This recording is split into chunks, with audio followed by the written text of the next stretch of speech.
Hello, I'm Isaac Hayes III, founder and CEO of Fanbase. Listen to what I'm about to tell you. The window to invest in Fanbase is closing. We've raised over $10.6 million of our $17 million goal. That means there's room for less than 6,370 people to invest in Fanbase for the average amount. The minimum to invest in Fanbase right now is $399. That makes you an owner in Fanbase today. Go to startengine.com/fanbase to invest. Why? Because current social apps have taken advantage of users for far too long, with content suppression, shadow banning, harmful racist content, and no real tools for monetization and equity. Fanbase has over 1.4 million users and counting, allowing anyone to reach all their following and monetize their content from day one. Social media is the new TV, and whoever owns the apps that distribute that content have the opportunity to own potential billion-dollar companies. While big platforms with uncertain futures are failing to serve their users, Fanbase is stepping up to fill the gap. Don't wait until it's too late. Invest now, invest for yourself and your future. Go to startengine.com/fanbase and own the next generation of social media.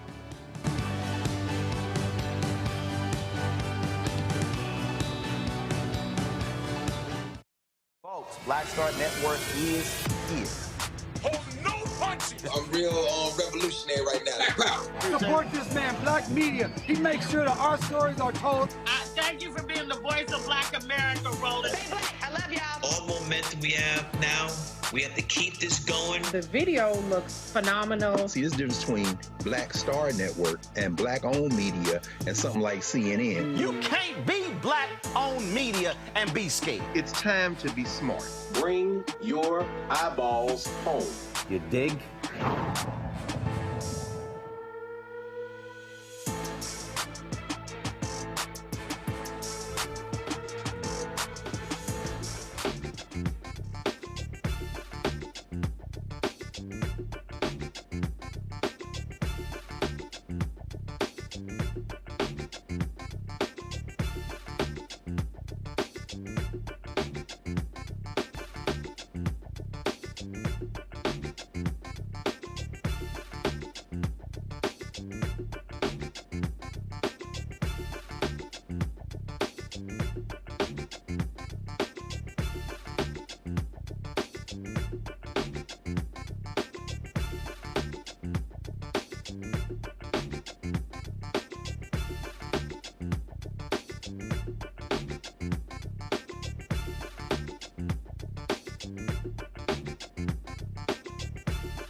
What's up, folks? Today is Friday, May 30th, 2025. Coming up on Roland Martin Unfiltered, streaming live with the Black Star Network.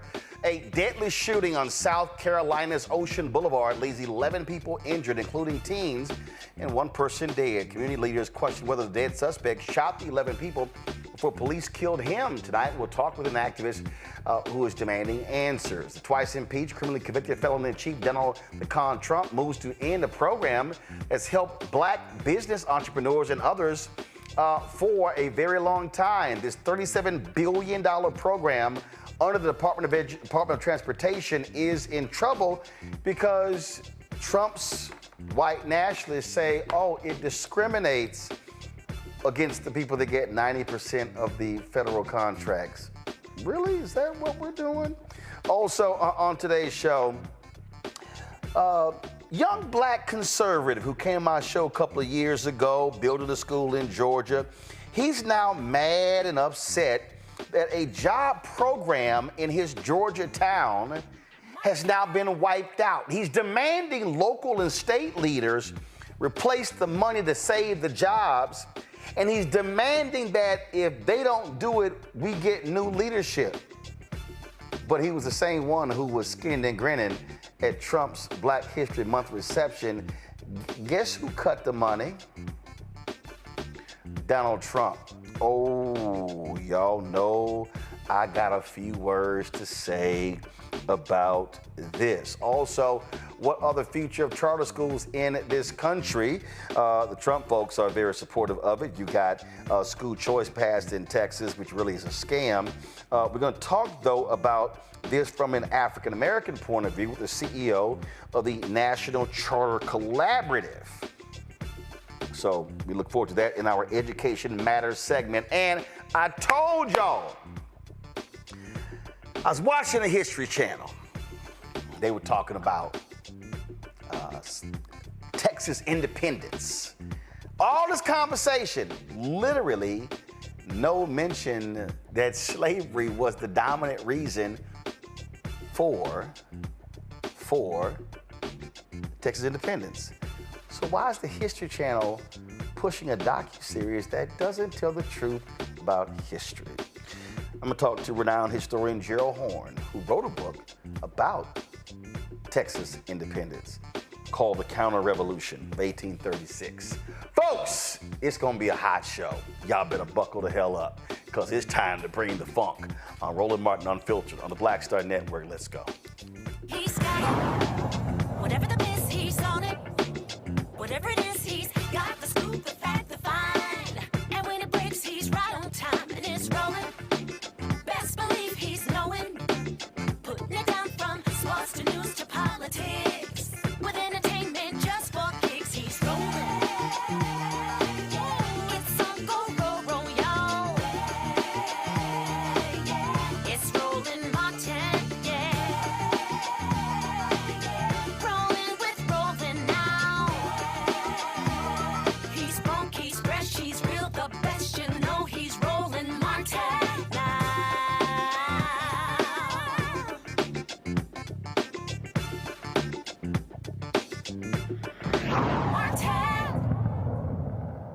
Weeks after a chaotic night erupted in gunfire along Myrtle Beach's busiest strip, leaving one person dead, 11 injured, a shaken community continues to demand answers like whose bullet injured several people, the suspect or the cops.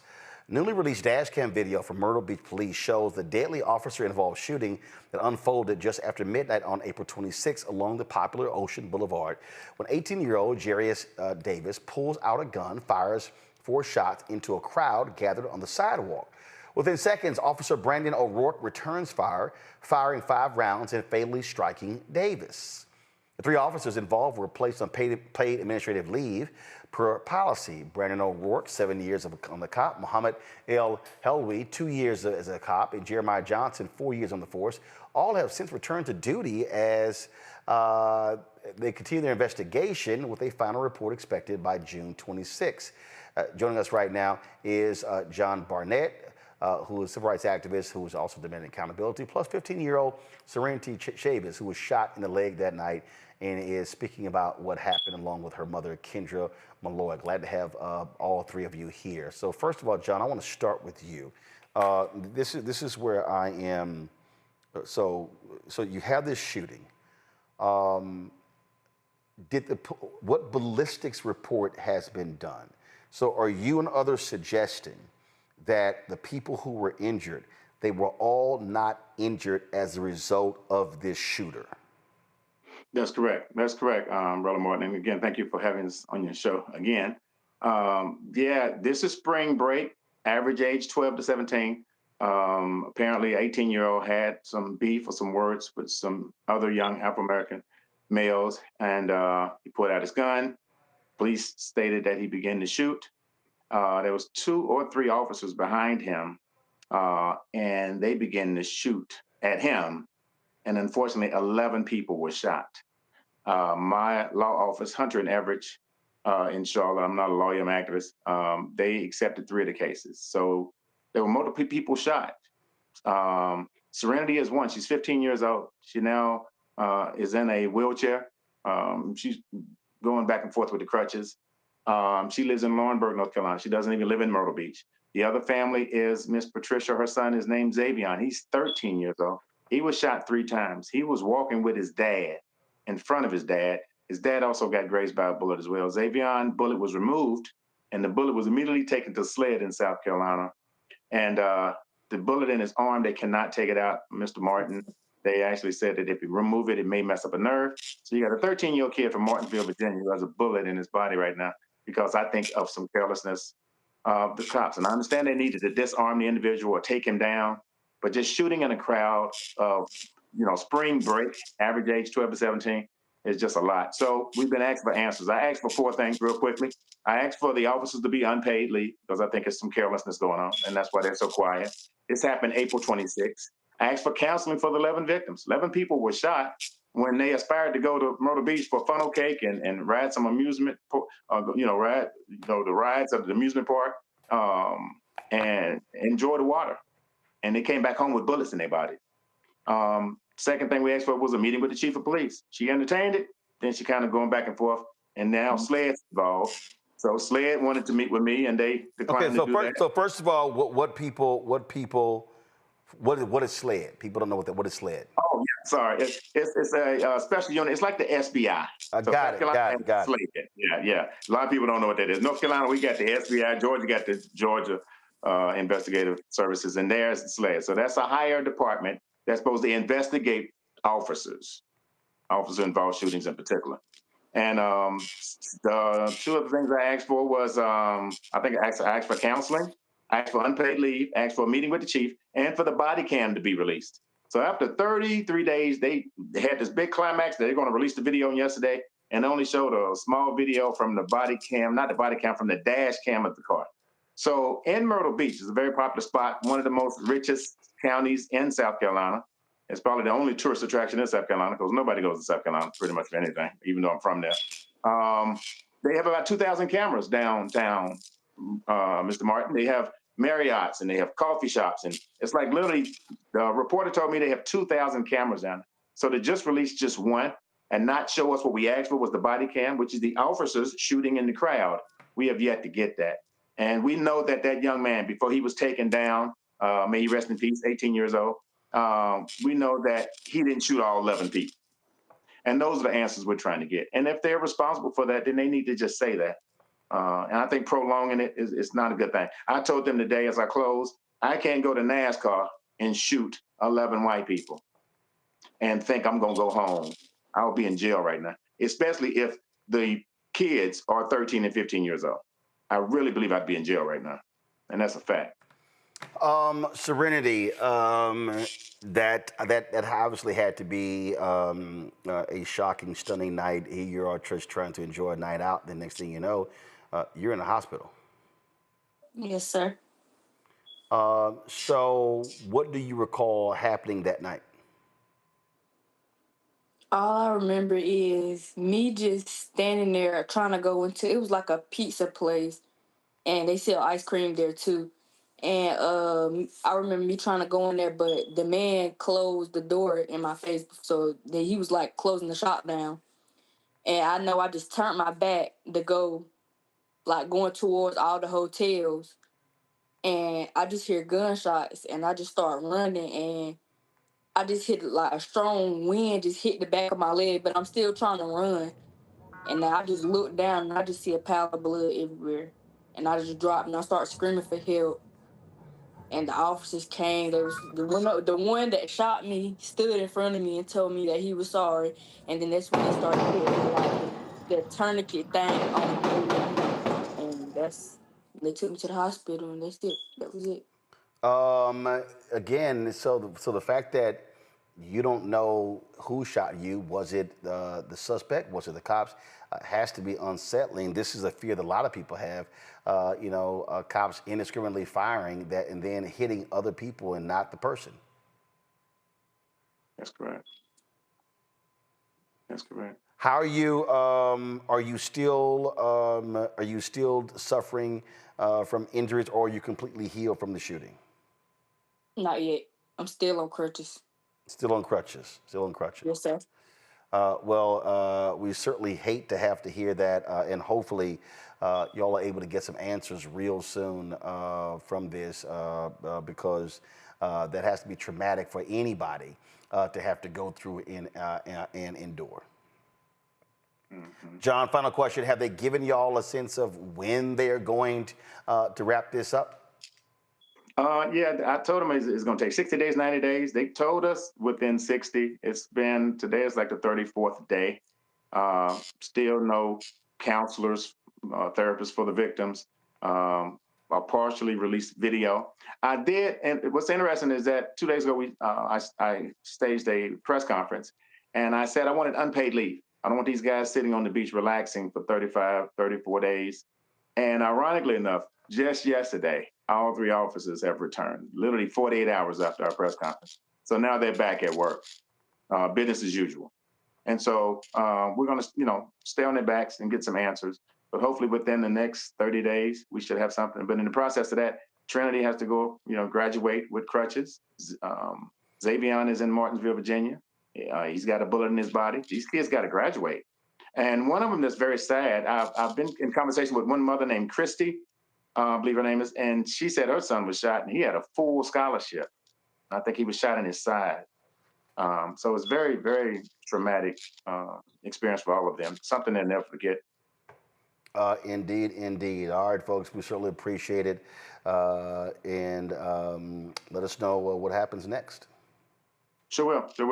Thank you. And Mr. Martin, I want to let you know, I'm enjoying your book that you autographed for us. So I want to make sure I tell you that. I'm enjoying your book. I certainly appreciate that. Thanks a bunch. All right, thank you. Have a great day. Folks, let's talk about a case out of North Carolina. Attorney Ben Crump, Bakari Sellers, and others involved with that, where you had a black man who was shot and killed, Tyrone Mason. He died in a car crash. Now, what's crazy is that the DA is not trying to bring charges against the officers. And so this is a story right here that is from the Spectrum Local News. Go to my iPad. And so it says that Mason's mother and others gathered, this took place yesterday. They gathered there. They want justice. The investigation revealed that 2 Highway Patrol state troopers lied about some of the circumstances involving the chase and the deadly crash. The DA decided not to charge the 2 troopers.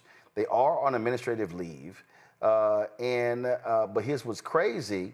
First of all, again, it says here, Freeman decided not to charge the 2 troopers who remain on administrative leave while the investigation is ongoing and dropped more than 100 cases involving them.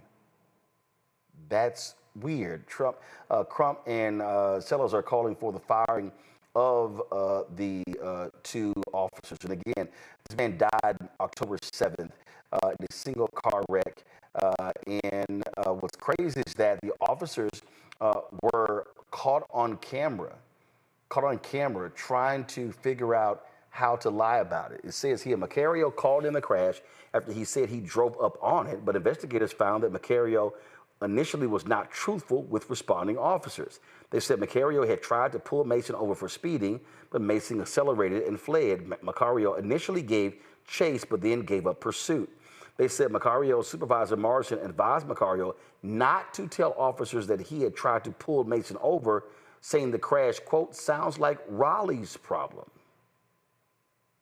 Last Friday, some body camera video was released that shows Macario talking to Raleigh police about the crash and not revealing that he had been chasing Mason for speeding along Capitol Boulevard. Isn't that something? Folks, how many times have we seen this where cops will be sitting here lying, and then nothing happens? Michael Imhotep joins us, host African History Network show out of Detroit. Matt Manning, civil rights attorney out of Corpus Christi. And we also have Belinda Hale, actress and creator, Black Voices Heard Project out of LA. So this is the thing for me, Matt, that really pisses me off. And I'm just a firm believer in this. I don't care what anybody says.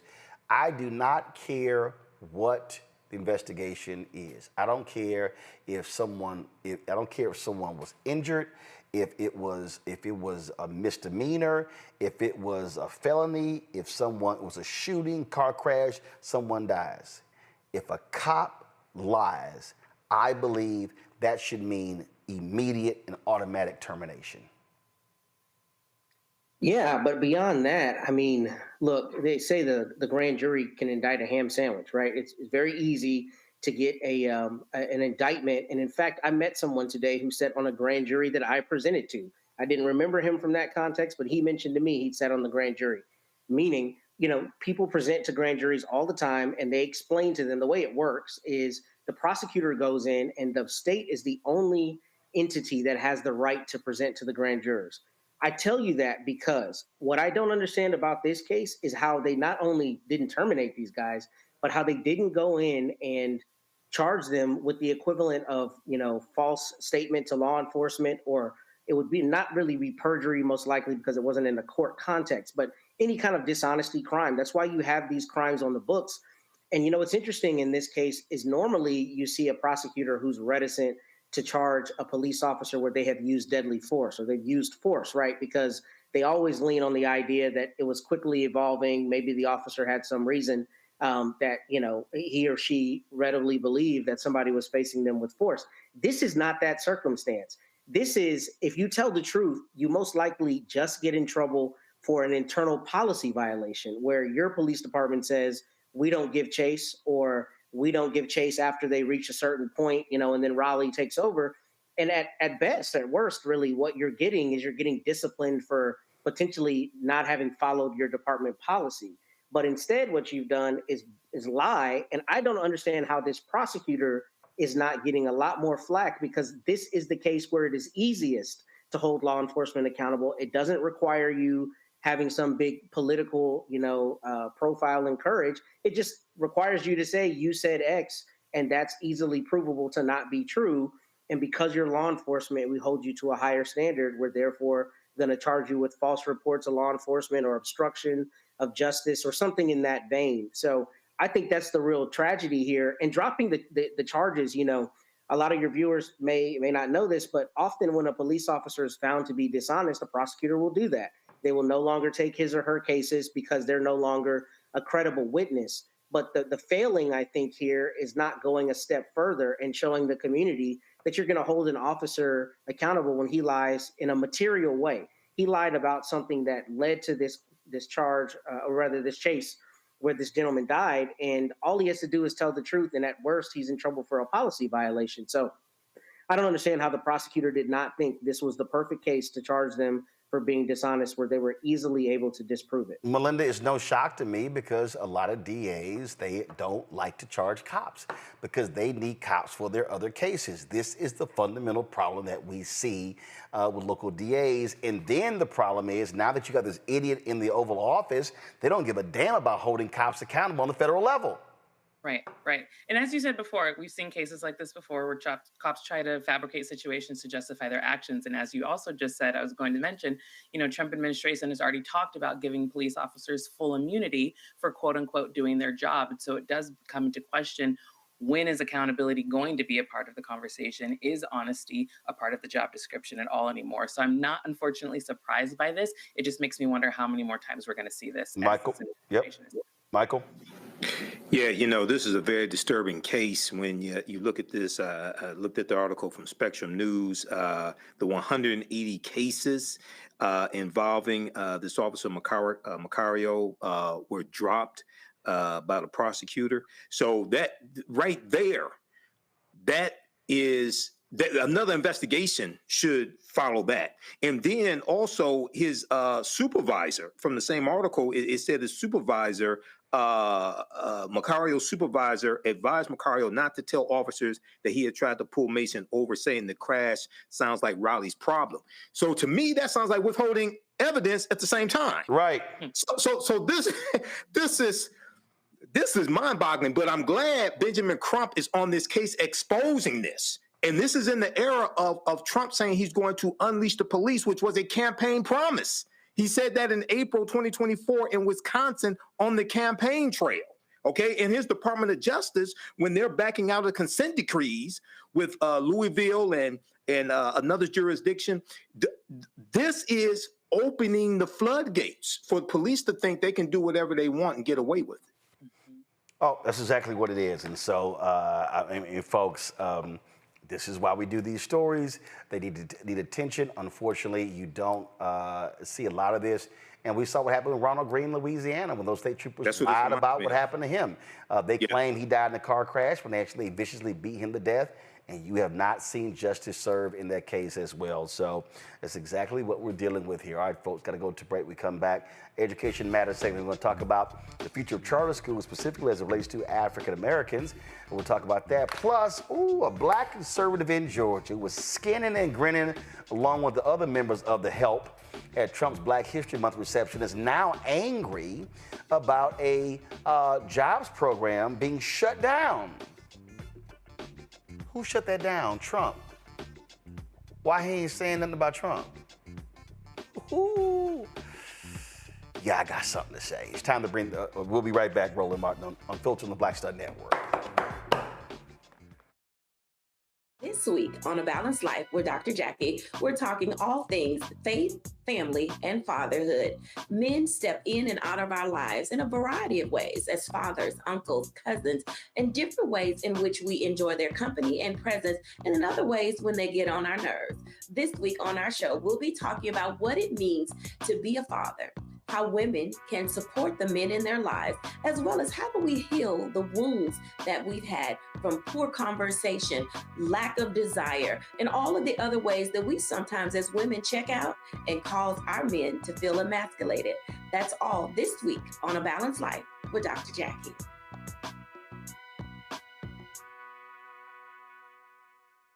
This is Tamala Mann. And this is David Mann. And you're watching Roland Martin Unfiltered.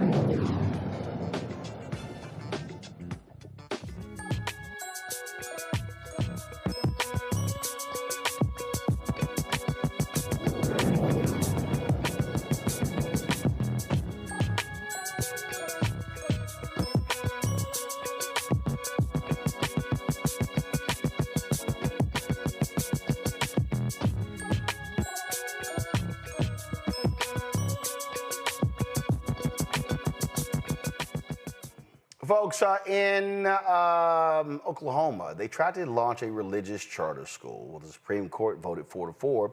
As a result, that cannot move forward. Justice Amy Coney Barrett recused herself because she had a close relationship with someone who was involved in that.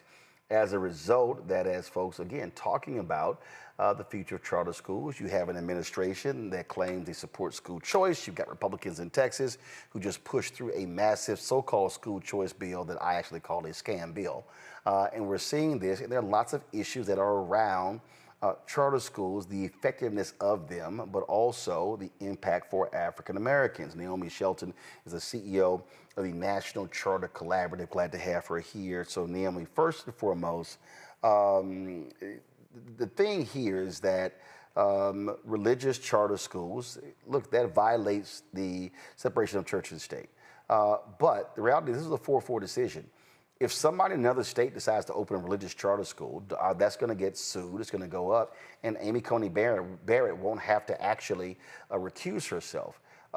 Do you predict that that in the future with this Supreme Court, that they may very well allow public tax dollars to be used to launch very explicit religious charter schools? Do I believe it's possible? Yes. Is that my hope? Of course not. I think we are all concerned about what happens when these cases continue to jump back and forth from different states. But I think it's also important for us to know that this is a great time to unify around talking about public education to a broader audience. So it is a possibility. Yes, we know that they are not going to stop, but it's about how we plan to address those issues when they come back. Again, there are, when this issue comes up, there are a lot of people who are very emotional about this. I've made it clear as somebody who launched school choice is a black choice that if there is an education system that is set up that allows for us to completely control the schools, control the contracts, control the curriculum, I'm actually down for that. The issue that I have is when people want to pimp school choice to get black people to support it, when in fact it is a detriment to black people, and they don't actually support black people actually controlling the education of our children. I agree with that wholeheartedly. We've had these conversations before, but I think it's important that we understand that the federal protections that come along with public education would be completely lost. So the most vulnerable learners, students with disabilities, and we know all the challenges that come along with that for Black families when it comes to serving students who need IEPs, et cetera. What I do know to be true is that it is a possibility, but of course, if we have the ability to control that, that makes all the difference. One of the things that colleagues and I are now talking about is what does it look like to have a resurgence of K-12 schools in partnership with HBCUs. And so thinking through what does it look like to have an HBCU create its own charter school that serves no differently than a lab school or a day school that used to be on those campuses. That opportunity goes as far as how do we make sure that it's possible for HBCUs to become authorizers of charter schools. And so having that double layer of focus when it comes to educational equity, but also excellence means that there are tons of opportunities that are right around the corner. And so how now, I know Howard University had a relationship with a charter school. Are there any other HBCUs that do? Oh, absolutely. University of Delaware, there's a school that is going to be opening this fall. It's Stillman College. So there are tons of opportunities for us to see what's possible. And I think it's important to just share more about what the schools that are working with HBCUs, what they are able to do. So those are not only pipelines for students, but it's also pipelines for teachers. How do we have teacher prep programs that are embedded in those schools? Here in DC, more than half the students attend public charter schools, and those schools offer anything from Montessori to dual language and justice-centered models. But what we want to make sure is that if we are going to control anything related to education in the K-12 space, that we are actually in control of that, from the application, even the approval of that application. Having Black folks and having HBCUs at the table would definitely add tremendous value. Let's questions from our panel. I will start with Melinda first. Yeah, can you explain a little bit about how charter schools would directly take funds from public schools when it comes to school choice, just for people that may not understand how that works? Sure. So I'll just clarify a few things. So it is a widely known myth that charter schools are not public schools. Charter schools are public schools in all of the 45 states where they are legal, including the District of Columbia. The funding is very similar to the ways that schools in traditional districts receive funds. So those funds are allocated by student population, and those come from local and state and some federal dollars. Thank you. Matt? Yeah, so my question is about the equity of opportunity to get into charter schools. So I know some schools have different lottery procedures or different procedures where the students are actually admitted. What are your thoughts about the current climate we're in and how that might affect Black access to charter schools? So just to clarify further, because I know that these are all misconceptions, charter schools have to follow open enrollment laws. And so they can't turn students away based on test scores or background. They're free, public, and open to all. But we should also remember that there are schools that students and or parents would choose because of the curriculum that they offer, because of the special programs. And so having the ability to select those different public school options makes it easier for parents where charter schools are available to choose the programs that work best for their students. What I know for sure, and I can say this as a former authorizer here in the district, is that we hold people accountable. If you are excluding students because of disabilities, if there are issues around race and equity, those are things that either that school's direct board or the charter board or the authorizer in that jurisdiction can manage. Michael. All right, Naomi, can you explain the difference between charter schools and independent schools? The reason why I ask, here in Detroit in the late 80s, early 90s, we saw African-centered charter schools that were created, and a lot of them don't exist today. And you had this debate between whether we should do charter schools or independent schools. So, of course, with independent schools, that funding formula is very different. A lot of that is philanthropic dollars and other ways that they find funds, where traditional districts receive funds and public charter schools receive funds directly from the state and locale. That being different, there are also other supports or other things that come along with a charter school versus an independent school, be it the type of accreditation, et cetera. All of those things impact what's possible there. But when it comes to charter schools, what I have appreciated about this space is the ability to have folks dream up the possibilities. Like you said, having an Afro-centered school, having a social justice focused school, having a school that's thinking about the arts, humanities, those are things that we can build for ourselves. Okay, thank you. Are you seeing in this climate, are we seeing, I mean, obviously, when it comes to the notion of school choice, you have far more Republicans that are believing in that. But again, they want it for a different reason. For me, I believe many of them want it for white suburban parents. They want to open those floodgates for them to go to private schools. And we also know that those private schools, they're not increasing the seats. And so the people we know from Arizona, the people that have taken advantage of these programs are people who are already sending their kids to private school. But are you seeing African Americans see this as an opportunity for us to be able, like, if the system is going to get, if it's going to get put in place, are you seeing black folks say, okay, fine, now let's step in and let's control the education for our kids? So I would say yes. Alabama has a very excited community that is building and growing there. That groundswell around starting schools with HBCUs, but also watching other Black people create schools and be successful. I believe in the last 7 or 10 years that Alabama's had the law to approve charter schools.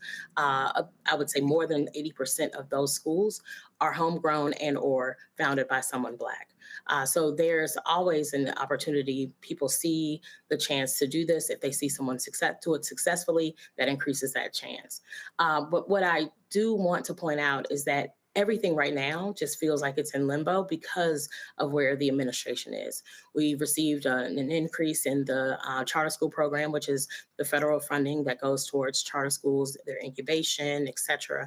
But that money being on the table doesn't matter if it doesn't get to Black people because of whatever is happening at the state level. And of course, too, if people are saying, I'm nervous because of the political state in my hometown, if they're worried about what that looks like, not only the backlash and being aligned with the GOP, but also what people's perceptions are about the charter space. So it's almost like we're seeing a push and pull because of the current climate.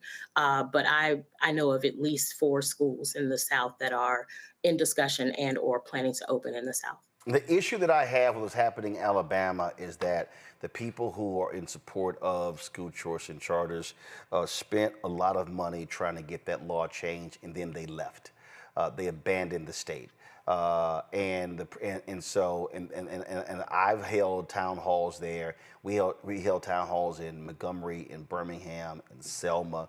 And again, the fact that that law has now been passed for several years and only 2 schools have been launched, that to me is a problem.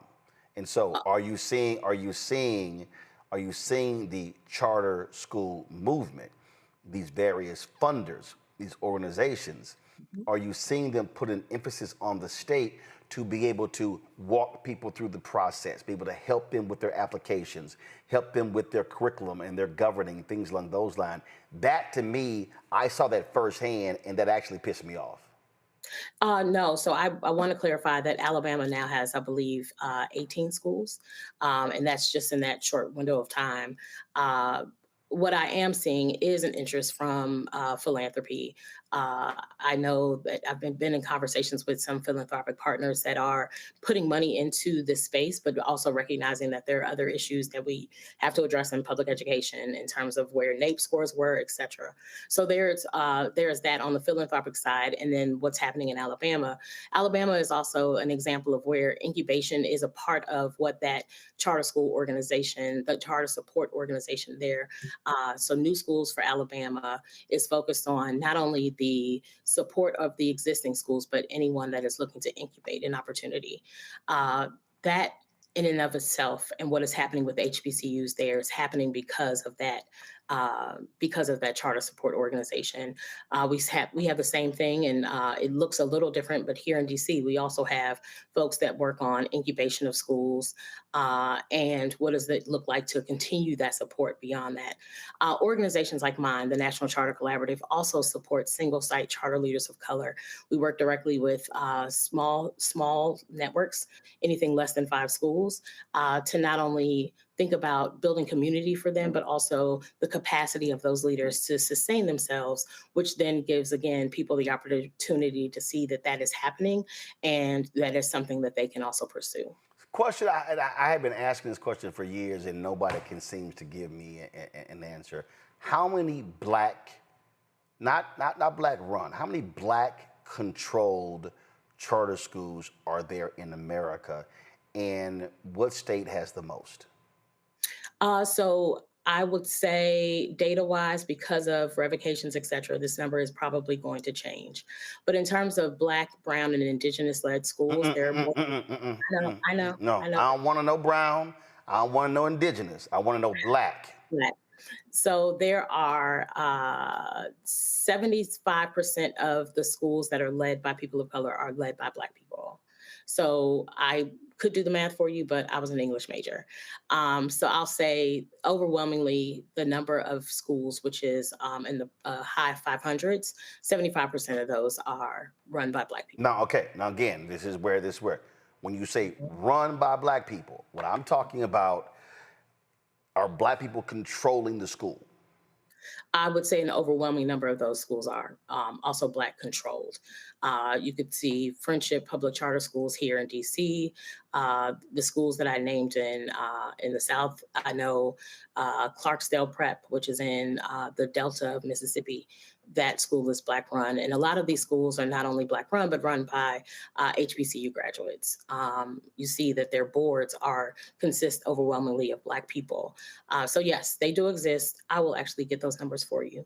Yeah, and the reason I think it's important to get those numbers is because that's also a part of this whole piece, because what I believe you have to model. And so I have traveled this country dealing with this. I've been to Sacramento, I've been to Tulsa, I've been to Houston, been to Dallas, been to Alabama, we've been to Georgia, we've been to Philadelphia, we've been to Florida, we've been to all different places. Indianapolis. And Indianapolis. And the problem that I see, and I say this all the time, that one of the reasons charter schools fail is because they fail from the outset. They fail with weak governance, they fail with weak financial controls, they fail with weak curriculum, and they fail with weak leadership. And so I've always believed that what needs to happen is you need to have people and institutions that this is what they do. They know how to say from the outset, how do we ensure from the beginning that you have a strong program, a strong foundation to be able to build from, and then they need to be able to look to existing schools, high-performing schools, high-performing charter networks to know how to model. So if you're looking for a black male successful school, then I believe your organization will be able to say, okay, go here, here, here. And then also, when we talk about the funding issue, that's the issue for me, is that a lot of these funders want to keep funding high-performing schools, which I get. Well, the problem is a low-performing school never goes to a mid, and a mid never goes to a high because they're being starved financially. And so talk about that. What are you saying to funders, and let's be real clear, 99% are white, that look, if you truly believe in charter schools, then you have to put in the resources to get a school to go from low to mid and then mid to high. You can't just keep funding only the high-performing schools. So having been on multiple sides of this equation, so again, I was an authorizer here in DC. So of course was able to review applications, visit schools, talk to folks interested in developing schools. But there are a ton of things that are wrapped around that. I've also worked for a large charter network, one of the largest in the country. And one of the reasons that I do the work that I do now is because I had been at the authorizer seat to see what happens when you don't support schools, when schools don't have a strong start, and making sure that if they aren't able to get their feet under them, what organizations we need to connect them with? So my organization was founded in 2016 because of the very thing you're talking about. Disproportionately, Black schools and Brown-run schools are the ones that are closed. And usually those are schools that are single site or community-driven schools. So there are incubation programs, of course, but my organization also has a fellowship that allows for folks that are pretty much siloed in their city, state, or region, and connecting them with other leaders. So 9 other leaders, a total of 10 leaders, having the opportunity to share best practice, to do communities of practice, and think about what are the professional development needs that they have, and evolving that over time. We also do make those direct connections with schools because of the work I've done on the authorizer side and now on the support side, having folks reach out to me to say, hey, if you know of any Montessori schools, we'd love to get connected with them, making sure that the folks that are doing this work are doing it with not only fidelity, but also with the spirit of having a community-focused school. And I'd also like to say that in the case of what I say to funders, it is really focused on if we want to demonstrate that charter schools are a viable option for families, we have to make sure that we are supporting the ones that reflect the communities that they want to serve. I, time and time again, have those conversations, not only from the seat that I sit in now, having worked for a large network and been an authorizer, just thinking about what does it look like to make sure that the incubation that they receive has that extra layer of understanding of the community that's available to them. So oftentimes I'll have folks like the DC Alliance or the authorizer here have me talk to budding school leaders and talk to and have regular engagement with existing leaders to talk about where and how they can be helpful. Last point here, and that is, and I have been very vocal about this here, I believe that if you do good, then you continue to do good, and if you do bad, your ass gotta go. I have said to a room full of white charter folk at the National Charter Alliance National Convention that my greatest problem is that y'all don't call out trash as horrible charter schools that are doing a disservice. The kind of charter schools that are paying leaders $300,000, $400,000, $500,000, and they're only over 500, 1,000, 2,000 students, and how they are basically suffocating, scamming, and cheating these kids out of the money. And so how do you articulate that as well? Because, and I'm very clear, not all traditional schools need to stay open because they are cheating our kids out of education. And if there are horrible charter schools that are right now, they got to go. I've had that conversation with large operators, had that conversation several years ago when someone in Texas bought a jet, right? So being clear about what it is that we need to say cannot happen. which also goes back to the conversation around authorizing schools. So those authorizing bodies, those folks that are making decisions about who stays open and who closes, it means that they have to have people on those boards that understand the communities, understand what the needs are and what's not being met or what is being met. And so having Black people serve on charter school authorizing boards makes a huge difference in terms of like calling folks to the carpet. I myself have done that multiple times, and especially with larger operators who have not kept promises to community members, of course, students and families, but not stay true to their charter agreement. And so authorizers are the first line of defense for that. I always encourage people, if there's an option and an opportunity for you to serve on a board, please do so, be it the authorizing body or be it a school itself, because the flags go up in the school's board. That board of directors is responsible for any of the issues that happen there. And so making sure that people are prepared to do that effectively so that they can raise the flag and get people connected to organizations that can help them do turnaround. But most importantly, and who holds folks accountable for staying open or having their doors closed is an authorizer. And without having people at the table who understand our communities, authorizing is just, again, something that is white control that we don't see, that we are not able to navigate. Indeed, indeed. All right. We appreciate it. Thanks a bunch and continue good luck. Thank you so much. You have a good one. All right, likewise. All right, folks, let's talk about this program here. We always talk about the money, follow the money. Well, the Trump administration is moving to dismantle a landmark federal program that has supported minority and women-owned businesses for more than 4 decades. This could have major consequences for Black entrepreneurs and the people that work for them. The Department of Justice has filed a proposed settlement to end the $37 billion Disadvantaged Business Enterprise Program. It allocates at least 10% of federal transportation funding to firms owned by historically marginalized groups. The move comes after 2 white-owned Indiana construction companies sued the Department of Transportation in 2023, arguing that their DBE program was unconstitutional and amounted to discrimination against non-minority businesses. Now, mind you, 90% of the $700 billion in federal contract goes to white people. And of the minority and women business enterprises, white women get 78% of that. No shock, Donald Trump administration sided with the white plaintiffs, stating that the program's race and gender-based requirements, quote, can no longer pass constitutional scrutiny in light of recent Supreme Court decisions, which is actually bullshit. If a federal judge approves the settlement, the DBE program would be permanently dismantled, putting at risk the livelihoods of 49,000 minority and women-owned businesses that rely on these contracts to grow and compete in the $759 billion transportation sector. Matt, this is why this is bullshit. They are trying to take the Supreme Court decision regarding race and admissions applied to everything. That's bullshit, Matt. The Supreme Court is on record as laying out the parameters of affirmative action in contracting in previous decisions.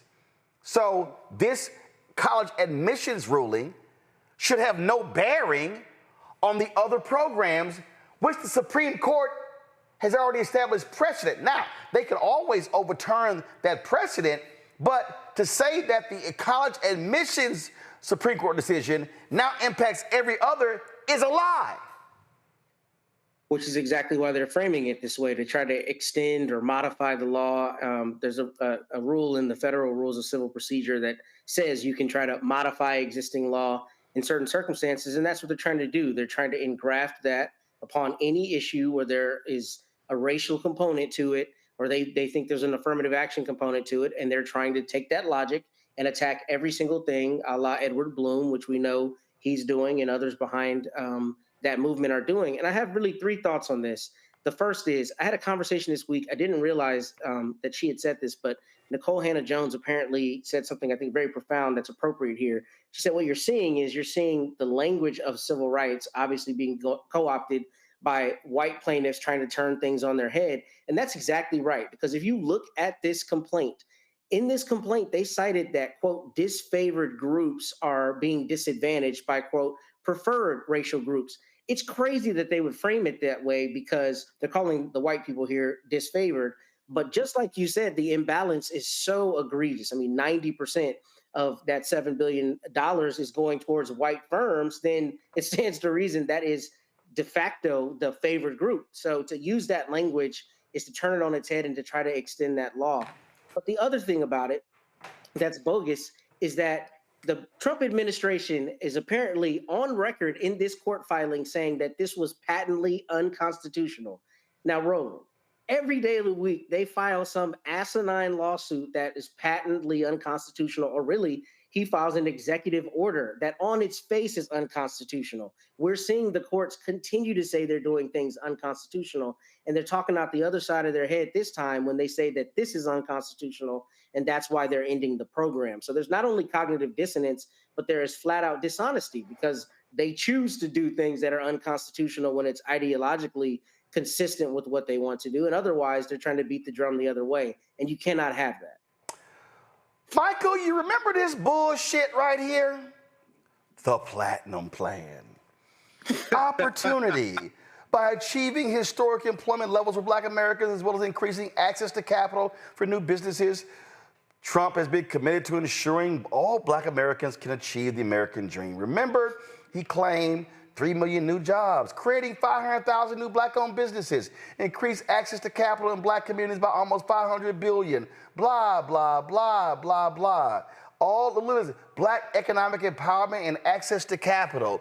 Oh, I'm gonna do all of these things, and this and the other. And oh, look at this here. Oh my goodness, fueling access to capital for Black-owned businesses. Oh, look at this here. He said, make the Minority Business Development Agency permanent. Appoint its leader to the Assistant Secretary of Commerce level. Create a sub-office of African American Affairs and engage with private sector advisors to ensure real-world plans and solutions. Oh, look at this here. Increase the number of Black-owned contracting businesses, financial services entities, and private equity investment funds through regulatory reform and up to $40 billion in government funding alongside traditional private investment. Oh, that was all of the things that he was sitting here touting that he was going to be doing. And boy, look at this right here. He said he was going to seek infrastructure funding that will lead to widespread growth in the annual $500 billion federal contracting opportunities. Look at this here. Grow minority-owned businesses with additional tax cuts to stimulate hiring and investment. We said it then. And then all these Negroes, Ice Cube, he met with the Trump people and y'all dissed Cube. What did I say to Ice Cube? They full of shit, Cube. Don't buy the bullshit, Cube. They lying. We said that. We called it out. And all these little Negroes, and I'm going to talk about some of them, the help. I call them the help. And that's right. I'm talking about you, Michaela Montgomery. I'm talking about you, Sharice Lane. I'm talking about you, Pastor Darrell Scott. I'm talking about David Harris. I'm talking about King Randall. I'm talking about Joseph Pinion. I'm talking about Terrence Williams. All you simple Simon Negroes who were at the White House Black History Month reception, y'all just skinning and grinning. Y'all just happy to be in the house, thinking y'all doing boots on the ground when they were sitting here tap dancing on your goddamn heads. Roland, I call that the Fool's Gold Plan. We talked about this on your show, October 2020. That's when I made my first appearance. I've been on your show for 5 years. I call that the Fool's Gold Plan. Donald Trump basically didn't do any of that stuff in his first term in office. Keep in mind, he had 4 years to do all that. He basically did none of that. And he just signed an executive order at the end of March 2025 to kill the Minority Business Development Agency that he promised in the bullshit Platinum Plan that he was going to make permanent. Okay? And when you look at the conversation that we just had with Naomi, you look at that Supreme Court ruling, 2023 Supreme Court ruling that struck down affirmative action in college admissions. They're using this as one of the tools to gut all these programs that were partially beneficial for African Americans. Whether we talk about the $37 billion program, the Disadvantaged Business Enterprise program, okay? And then you saw on the Platinum Plan, he talked about an infrastructure bill. Every other week was infrastructure week in the first Trump administration. He could not get an infrastructure bill passed. But you know who got one pushed through? Biden-Harris, $1.2 trillion infrastructure bill. And this $37 billion is distributed. It's distributed in that $1.2 trillion infrastructure bill. So when you go through, and I encourage all the people that you just named, Google, how have the policies of the Biden-Harris administration helped the Black community? One of the documents that comes up is about a 36-page document that takes you through all these. The fastest growth of Black-owned businesses in the last 30 years happened under the Biden-Harris administration. When you look at the also $10 billion in government contracts, okay, in 2023, $10 billion in government contracts went to African-American owned businesses. Now, even though that was only about 1.7% of all government contracts, that's a record amount. We didn't get that under the Trump administration. But see, again, their whole deal here, Melinda, is to shut it all down. And I ain't sitting here saying where the fans at. I'm saying where the FBA at, where the B1 at, where all y'all Negroes. Come on, here's what I want to know. Philip Scott, Jason Black, come on. Vicky Dillon, Vicky Dillon, come on. What's the other boy with the little documentaries? I forgot his little name. All y'all, all them Negroes. Your vote ain't gonna do nothing. It ain't gonna do nothing. It ain't gonna achieve nothing.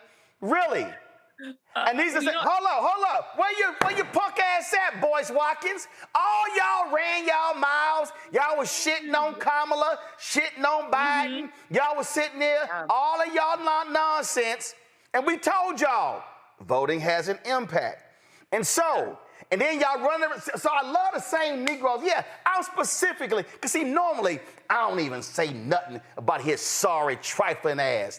But I'm going to go ahead and say it. All this bullshit, Boyce Watkins, after Trump inauguration, we need to focus on Black-owned businesses, building Black-owned businesses, supporting Black-owned businesses. Well, please tell me this. If your ass can't get access to federal contracts and your ass can't get state contracts, then they're going to target county contracts, then they're going to target city contracts and school district contracts. What your ass going to get?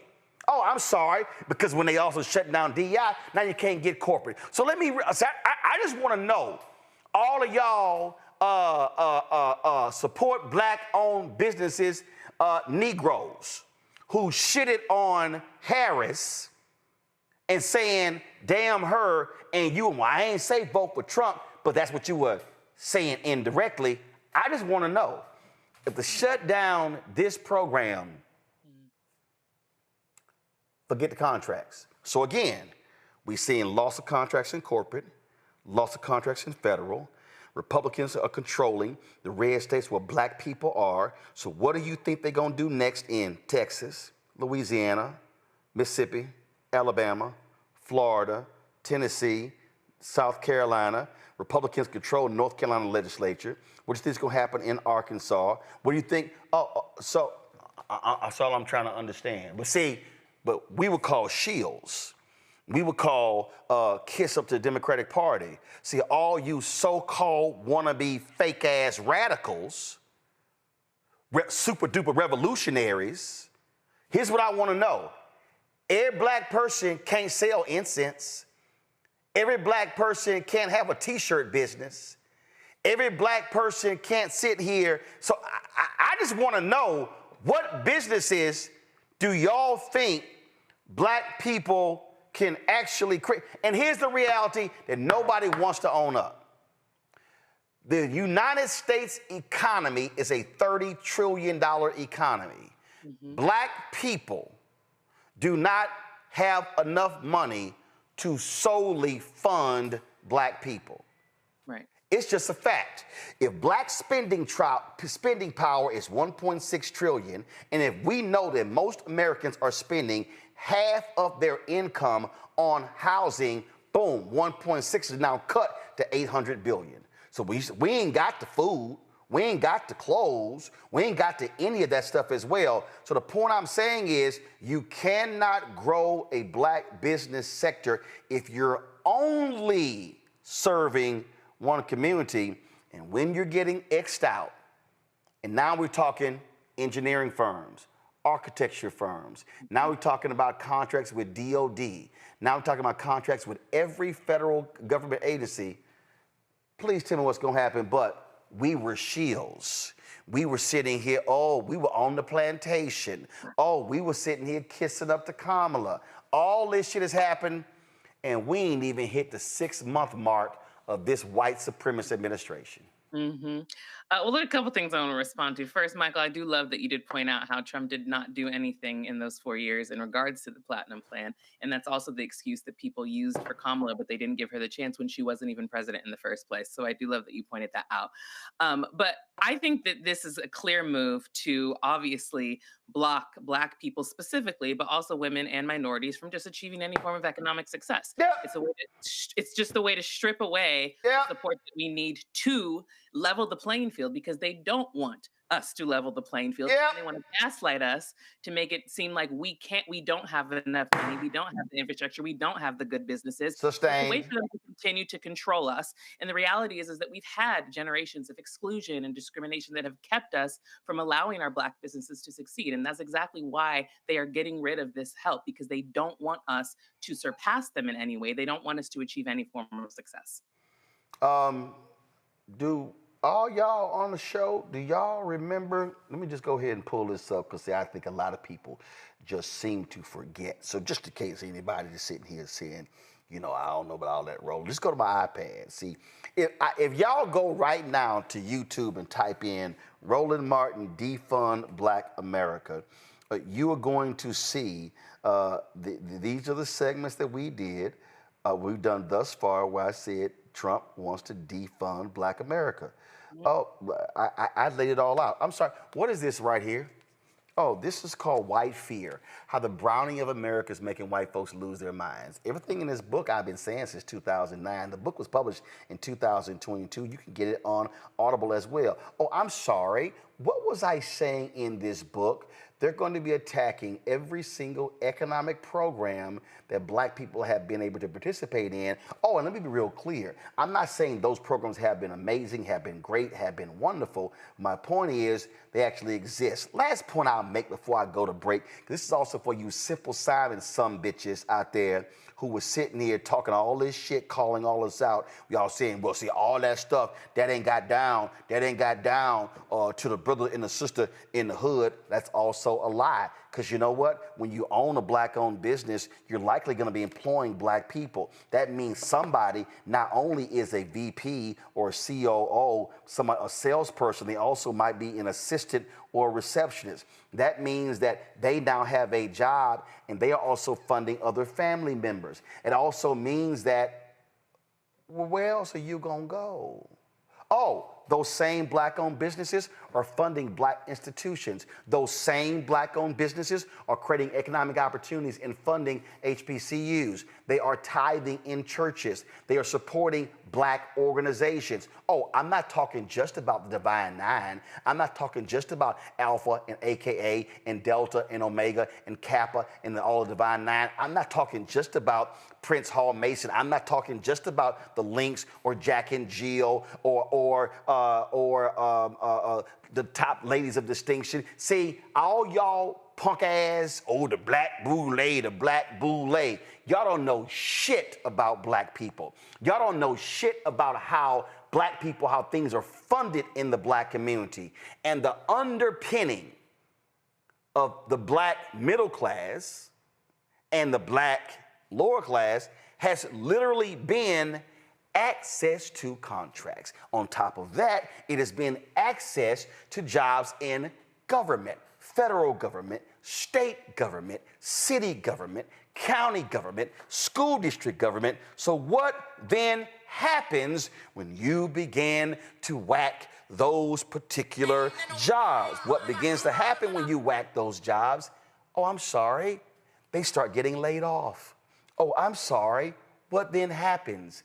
Their kids now can't go to school. What then happens? They now have to file for unemployment insurance because they don't have a job. And we're seeing that right now. So it's called the downstream effect, the downstream impact of all of these different things. And all y'all simple Simons. Oh, I remember Umar saying that vote ain't gonna get you nothing. Really? Okay. Gotcha. All y'all, all them people y'all listen to, all running their mouths, feeding the algorithm, feeding on Instagram and TikTok and Twitter and Facebook and YouTube, and y'all sitting there going, see, you a sellout. Say, yeah, you a sellout. You a sellout. And we told y'all asses this was going to happen. We told you exactly what they were going to attack. And here's the worst part. They fucking told you to. They gave your ass a nearly 1,000-page document, and they told you we coming after all your shit.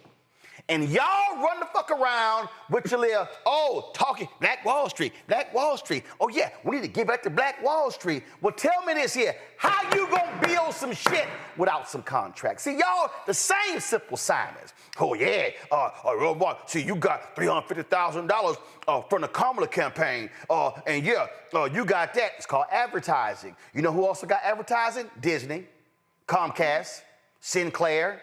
I could go down the damn line. All media companies live on advertising. Oh, I'm sorry, so if I got a media company, I can't get advertising, so I'm supposed to do shit for free, run ads for free? Really? So when Netflix is running ads on a Fox, what? So Fox get to charge them for ads, but I can't charge them for ads? Is that how this works? Oh, I'm sorry. So how did we just buy our new vehicle for $276,000? How do we pay for the insurance for $20,000 a year? Oh, it's coming from advertising contracts. That shit's called business. So can we just go ahead and cut to the chase? The real reason that people are talking all this shit, a bunch of them simple Simons, because they actually don't have businesses. They've been talking about opening schools now for a decade. See, I'm going there because, see, this is what happens when you listen to people who don't know shit they talking. I saw a video earlier, and a sister did, she just killed me with the video.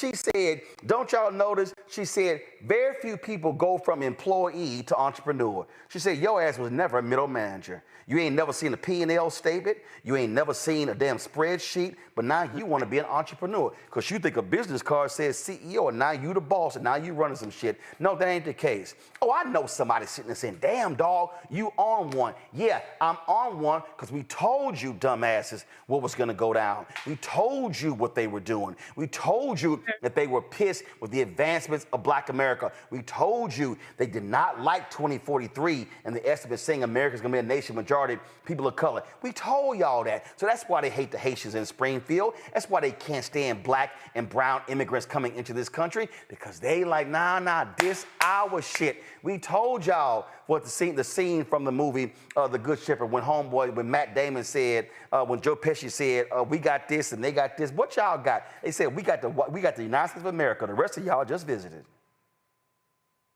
But a lot of y'all chose to listen to chaos agents who are grossly ill-informed. And what are they doing? They snatching it all. What did we just tell y'all? They want to permanently get rid of the Disadvantaged Business Enterprise Program. Yep. Do you now understand that you wiped that out? Now, please tell me how you gonna compete for contracts. You do know that under Trump, they rebundle contracts. So as opposed to having $10 million contracts, which you were then able to compete for, they said, no, make that $100 million contract. Now you can't compete. Oh, I'm sorry, where did that unbundling come from? Oh, that was from Maynard Jackson. That's from Atlanta. You know, the city where Black people were getting 0.0012% of all contracts. 1972, he became mayor in 1973. So what did he say? Let's unbundle contracts to allow an African American to become a prime contractor. What does that mean? Well, because the rules say, I cover city government, y'all cover county government. I saw how they actually wrote the rules of various proposals. Yes, I actually saw how they were written. And they would say, you cannot bid on a prime contract unless you have been a prime contractor. So therefore, if you are only a subcontractor, you never can bid on a prime contractor. Maynard Jackson in Atlanta, they changed that when they said, okay, we're gonna break the contracts up. You now can, we're gonna call them 10 prime contracts. You now can bid on a prime, and if you bid on a prime and win it one time, you now can compete for prime contracts in the future. But y'all keep listening to the Simple Simons who call us shields, who say we're the Boulevard, who say we talk down to regular ordinary people, and understand they literally have no idea what the hell they're talking about. And they got a lot of y'all fooled listening to them. And y'all just repeat phrases as if, and then you say, oh yeah, y'all are over there talking down to people. Okay, please by all means,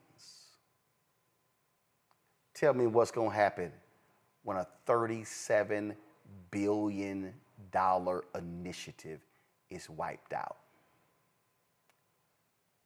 Where you gonna go? That's why y'all gotta support this show. That's why y'all gotta watch this show. That's why y'all gotta not listen to folk who know what they're talking about. Because I'm telling y'all, and this is real simple. How many of these same shows talking about this very story? I'll wait. And what are they saying? I'll wait. They ain't saying nothing. They feeding you a bunch of bullshit. Now maybe you can subsist on bullshit, go right ahead. Because for me, last I checked, what you ingest is what you output. So therefore, if you ingest bullshit, you're going to output bullshit. Join our Breen and Funk fan club. We do this every single night. And it's this show and others, because this is about getting real information so you can understand that the attacks that are going on, and there is a clear and present danger, and that is a racist asshole who is sitting in 1600 Pennsylvania Avenue, who is causing massive destruction to not only present-day America, present-day Black America, but they simply want to provide more destruction for the next 50 to 100 years of Black America. We have to be armed with the information to know how to fight it. But if you don't even know how they're attacking you, you don't know how to respond to the attack. Cash App, use the Stripe QR code. You see it right here. Folks, click the Cash App button to continue to contribute. You want to send a check or money order, P.O. Box, make it payable to Roland Martin Unfiltered. P.O. Box 57196, Washington, D.C., 20037-0196. PayPal, R. Martin Unfiltered, Venmo, RM Unfiltered, Zelle, Roland at RolandSMartin.com, Roland at RolandMartinUnfiltered.com. When we come back, oh my God, a Black conservative who brought his ass on this show selectively edited the segment to raise money for his school in Georgia is now complaining about a jobs program being cut, and he's now demanding leaders fix it when the person who cut it was Trump, and his ass was happy to see him get elected. Oh, I'm coming back with the CVS receipts for King Randall's ass. I'll be back. On the next Get Wealthy with me, Deborah Owens, have you ever had $1 million idea and wondered how to bring it to life? Well, it's all about turning problems into opportunities. On our next Get Wealthy, you'll learn of a woman who identified the overload bag syndrome, and now she's taking that money to the bank through global sales in major department stores. And I was just struggling with 2 or 3 bags on the train. And I looked around on the train and I said, you know what? There are a lot of women that are carrying two or 3 bags. That's right here on Get Wealthy, only on Black Star Network. Next on The Black Table with me, Greg Carr. We featured the brand new work of Professor Angie Porter, which, simply put, is a revolutionary reframing of the African experience in this country. It's the one legal article everyone, and I mean everyone, should read. Professor Porter and Dr. Blvd Watkins, our legal roundtable team, join us to explore the paper that I guarantee is going to prompt a major aha moment in our culture. You crystallize it by saying, who are we to other people? Who are African people to others? Governance is our thing. Who are we to each other? The structures we create for ourselves, how we order the universe as African people. That's next on The Black Table, here on the Black Star Network.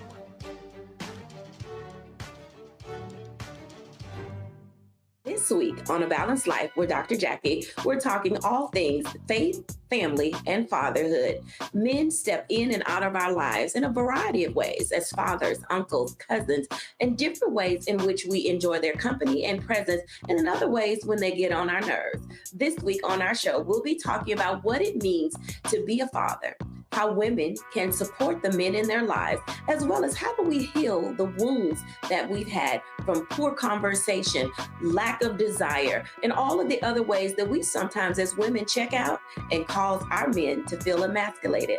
That's all this week on A Balanced Life with Dr. Jackie.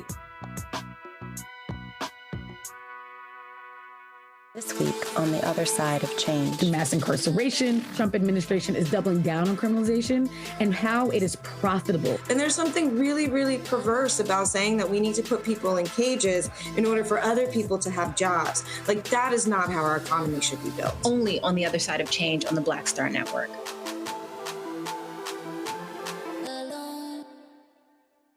Hey, this is Motown recording artist Kim. You are watching Roland Martin Unfiltered. That boy, he always unfiltered though. I ain't never known him to be filtered. Is there another way to experience Roland Martin than to be unfiltered? Of course he's unfiltered. Would you expect anything less? Watch what happens next.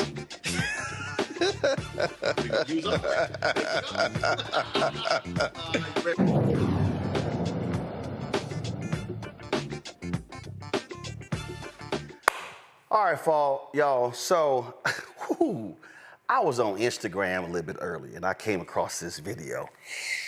And then I watched this video, and I said, I know I am not seeing what I'm seeing. So I need you to play the video I saw on Instagram. I need you to, y'all don't have the video? I sent you the link to, okay, all right, let me play the video myself.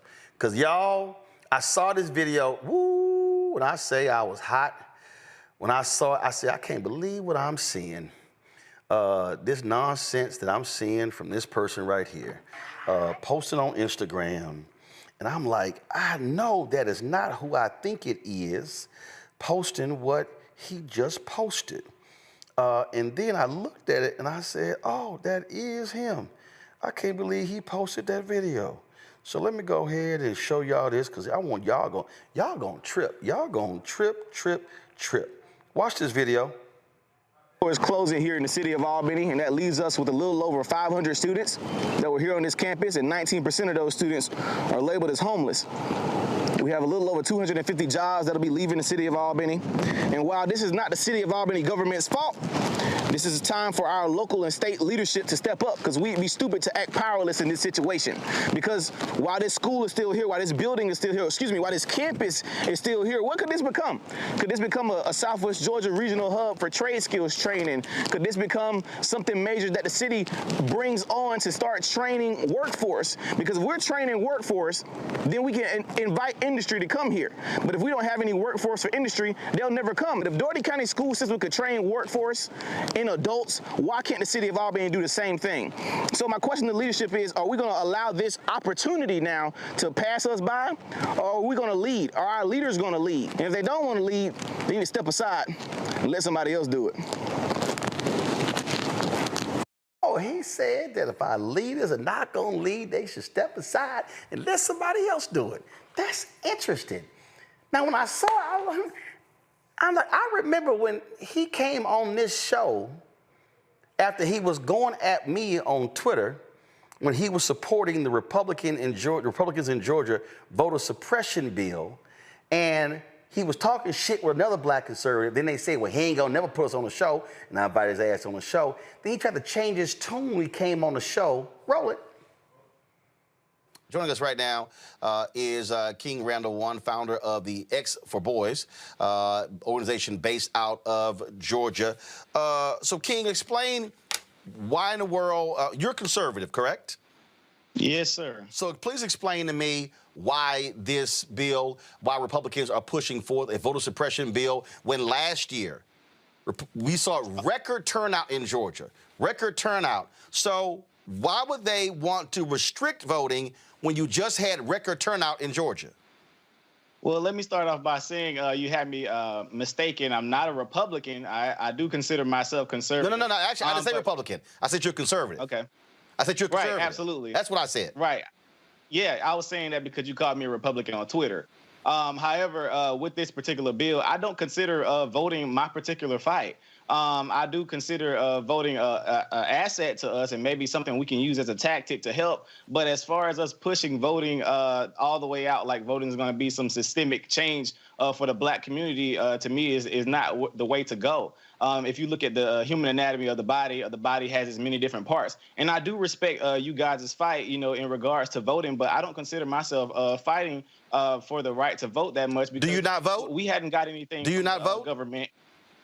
Yes, sir, I vote, absolutely. Okay, so when you say you guys' fight, first of all, there are multiple fights, there are multiple issues we can be concerned about. Voting is one of those issues. Are you not concerned that Republicans in your state are trying to restrict access to the ballot for no reason other than they are pushing the lie that Donald Trump also pushed? Right, absolutely. I understand exactly what you're saying. However, again, that's not my fight. I believe. No. I asked you a question. And the question is this here. Do you believe Republicans in your state are wrong to be pushing this voter suppression bill? Can you give me the list of things that's all on the bill? Because I know you said the voter ID. Well, no. Here's a perfect example. This particular bill. What was funny is he was defending the voter suppression bill on Twitter, but he didn't think I was going to invite him on the show. So let me tell you what he did. He then posts that video. He edits it. He edits the video. And then, I'm building this school. Black man should be helping me build my school. And in the same Simple Simon Negroes I called out earlier, they were all like, that's right, Roland Martin, that's a shame. You should be ashamed of yourself. You should be supporting this brother at his school. Oh, that's right. Them Negroes were sitting here sending him money. And then what he did is he got on Fox News and Lawrence Jones had him on. Then the white conservatives jumped on him. And so he starts raising money. And so anytime he's mentioned me on Twitter, it was all about raising money. They were after me for 2 years. I was dissing this brother and all sort of stuff along those lines. And I'm like, okay, that's interesting. And so here you now have King Randall now complaining about a program, jobs being cut, and how that's hurting young folks. And that's interesting because the program that he's speaking about, that very specific program in Albany, Georgia, he's talking about, go to my iPad. This is the story right here. U.S. Department of Labor pauses Job Corps Center operations. So the very program that he is complaining about has been stopped by the Trump Department of Justice. Now, here's what I don't understand. Matter of fact, let me go ahead and play this again. Because, see, I love it when somebody calls out leaders, but they don't really call out the specific leaders who they talking about. So let me just go ahead and play it again, what he had to say, because he was just so incensed that this program was being cut because it was vital to providing jobs for young people. Listen again. Let's do it. Center Job Corps is closing here in the city of Albany, and that leaves us with a little over 500 students that were here on this campus, and 19% of those students are labeled as homeless. We have a little over 250 jobs that'll be leaving the city of Albany. And while this is not the city of Albany government's fault, this is a time for our local and state leadership to step up, because we'd be stupid. Hold up. He said it's not the city of Albany's fault, and we will be stupid not to step up and lead. Listen. It's fault. This is a time for our local and state leadership to step up, because we'd be stupid to act powerless in this situation. Because while this school is still here, while this building is still here, while this campus is still here, what could this become? Could this become a Southwest Georgia regional hub for trade skills training? Could this become something major that the city brings on to start training workforce? Because if we're training workforce, then we can invite industry to come here. But if we don't have any workforce for industry, they'll never come. But if Doherty County school system could train workforce in adults, why can't the city of Albany do the same thing? So my question to leadership is, are we going to allow this opportunity now to pass us by, or are we going to lead? Are our leaders going to lead? And if they don't want to lead, they need to step aside and let somebody else do it.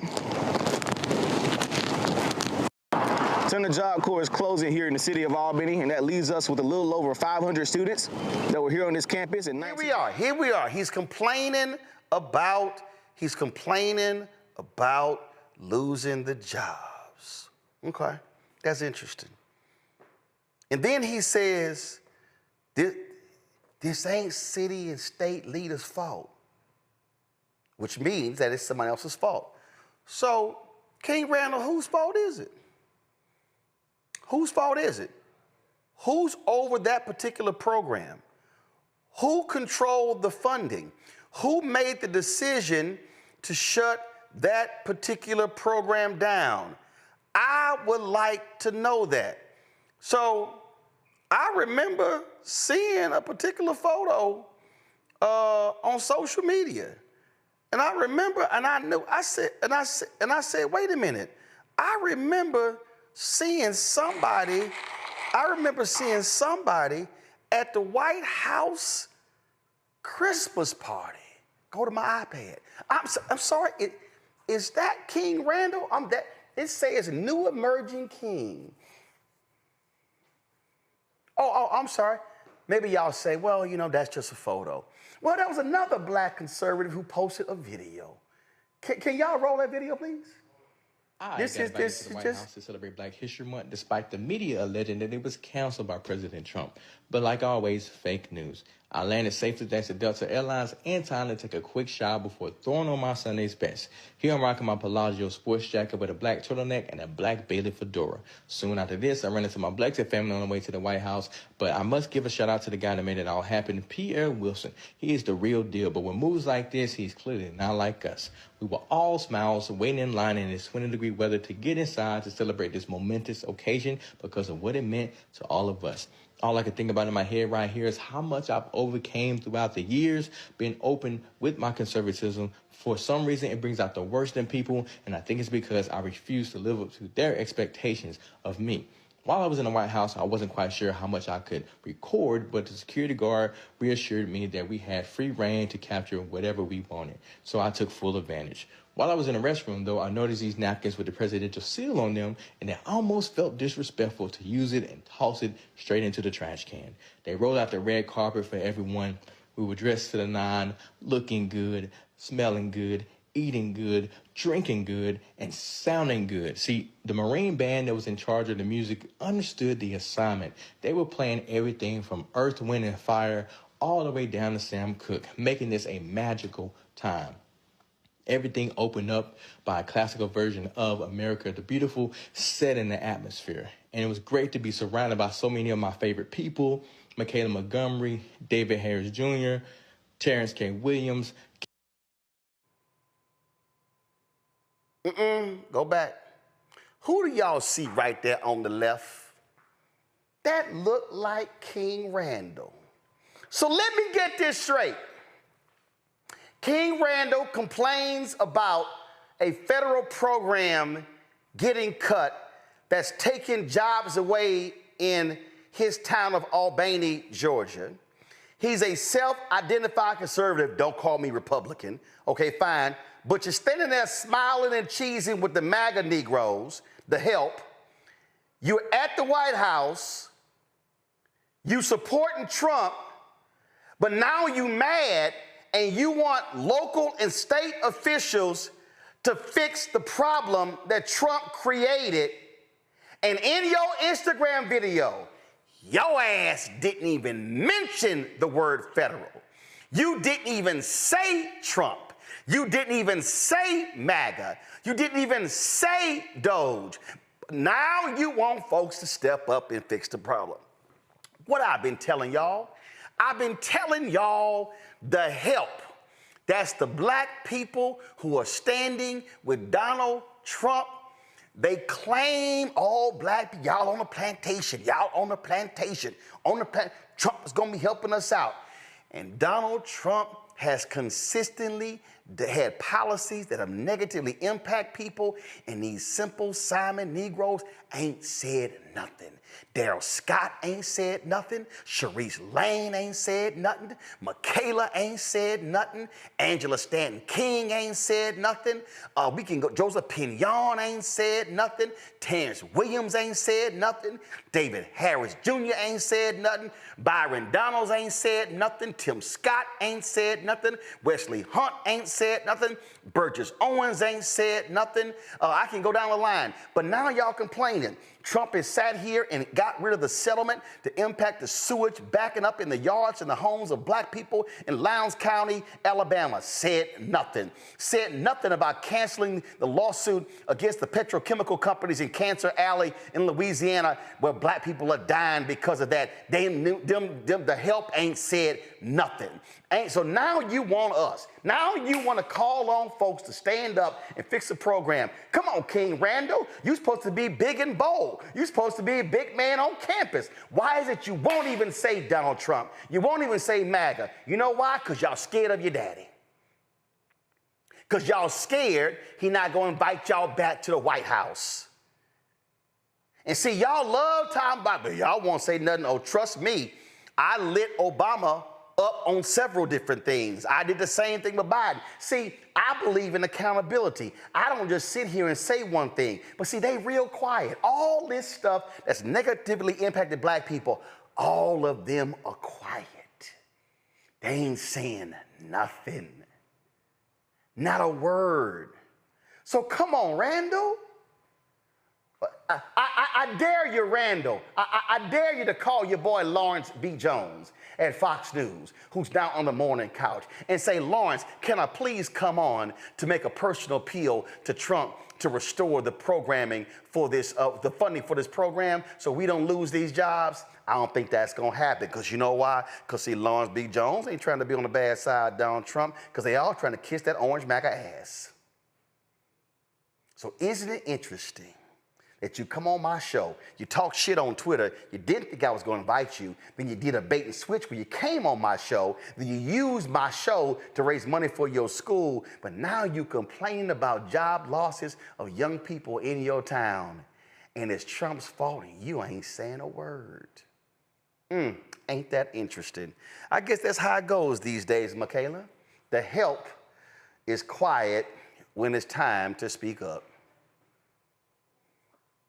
I mean, that's why I wonder why. Melinda, I'm sorry. Go ahead. It's okay. It's okay. You were going off about Michaela. You're living rent-free in your head. You're upset. I get it. But no, I just think it's funny that people like us are apparently on the plantation, but we're not afraid to actually criticize our party or people that we vote for, but they will not say anything about Trump when it is explicitly his fault. I just looked it up. It's the Department of Labor, and it's about his budget. That's why they cut the Job Corps program. So it is directly a result of him voting for Trump, and he doesn't want to have to reconcile with the fact that he was a part of the problem that made this happen. No, Michael. Well, Roland, we tried to tell him, and how many times have I talked about this document on your show before? Okay, this deals with the policies of the Biden-Harris administration that help black people.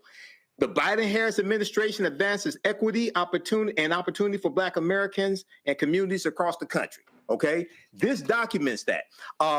And right now, Donald Trump is wiping out the advancement that African Americans have made going back to the 1960s. On day one, he revoked Executive Order 11246, which was affirmative action. On day one, he revoked Executive Order 11985, which Biden signed on his first day in office, which put in motion all this that happened because that executive order dealt with equity and that immensely helped African Americans. So yes, it's good to have an independent school. We've been doing that for decades, independent schools, but we have to understand how politics impacts every aspect of your life, and your understanding of politics is directly related to your understanding of history. So there's a lot of people talking about politics that don't understand history. Matt? I don't have anything profound to add, but all I'll say is that I think it's a missed opportunity because you think, if you look at this from a nuanced perspective, I mean, this is an opportunity, right, for local people to, invest in this lost job program. But the issue with that is you don't have credibility if you don't call out why the job program was lost, which is your point. And that's the issue that I see here. I mean, it looks like this brother theoretically is trying to do something good in his community, but you lose credibility when you don't say why it's no longer there and why your desire to have proximity to power is more important than the actual things you claim to stand for, which is, having jobs in the community. You should be able to say this is gone because of a Trump policy, the same way you would surely say if that program was lost under Mr. Biden's administration, that this is no longer here because the Biden administration took it away from you. Unless you're willing to call a spade, you aren't credible. And I don't see why you wouldn't do that here. But I understand you got to kiss the ring. And that's what we're seeing conservatives of all colors do. They're all afraid to call out Trump. They're all afraid to call out his insanity because they want to keep that proximity to power. And that's why y'all need to go ahead. Y'all got our T-shirt. That's why y'all need to get our new shirt. Hashtag We Tried to Tell You. FAFO 2025. That's why we got that shirt right there, because probably 2025, a bunch of y'all fucking around and y'all finding out real quick. All right, somebody in the chat room said, damn, Ro, you on one today. Yes, I am. So let me go ahead and go to the third thing that pissed me off. So on Monday, I came home. Did I play golf? I played golf on Monday, I think. So I came home, and my wife was watching this docuseries on the History Channel, and it was called The Frontiers Men Who Built America. So they have a series of these documentaries, The Men Who Built America. They have The Food That Built America. This is a whole series. And so when I saw this, I saw that one of the executive producers was Leonardo DiCaprio. And so I sit down and I happened to walk in as they were talking about how Davy Crockett and Andrew Jackson were at odds and how Davy Crockett lost his bid for Congress. And then they were talking about how that was a play on Davy Crockett, and then how Davy Crockett then moved to Texas and he was walking into a war raging in Texas. Roll this. As Crockett begins to settle in, he realizes Texas is on the verge of rebellion. After years of loose governance, Mexican President Santa Anna suddenly imposes new restrictions on settlers. Now, angry Texans... Santa Anna, he imposes new restrictions on settlers. Now, if you're watching, you will go, I'm curious, what are those new restrictions? They never say. Press play. ...are calling for revolution. Texas was on the verge of independence, that the Texians... He says Texas were on the verge of independence. Okay, go ahead, roll it. Go ahead, roll it. As they were called, were going to try to become independent from Mexico, and there would be possibilities, land and political opportunity. In response, Santa Anna sends 500 troops to confiscate weapons and quell unrest. When Texans refuse to give in, he makes plans to retaliate. Santa Anna is training an army in San Luis Potosí to march against Texas. Santa Anna did not think that this was a local insurgency. He was absolutely convinced the United States was involved. And so that's why the Mexican government was so determined to put down this revolt. Crockett arrives in Texas at the same time as news of Santa Anna's counterattack. When Crockett had gone to Texas was really just meant to be an extended hunting expedition and land scout, and he bumbles right into a war for independence. He stumbles into a war for independence. And I'm just sitting here going, what are they trying to be independent about? Press play. number of things happened along the way. One was the appearance of Halley's Comet. And when Halley's Comet appeared in the sky in 1836, some people thought that it meant that David Crockett was coming to Texas to fight for independence. Here we go again with that independence. And so the docuseries kept going on. And then they went to episode 4. And then I'm watching it. They talk about the Alamo. And they talk about independence, independence, independence, independence. Then they go to the Battle of San Jacinto. Then they talk about what happened there. Roland. Suffer just 11 casualties. The crushing defeat leads to Mexico's surrender.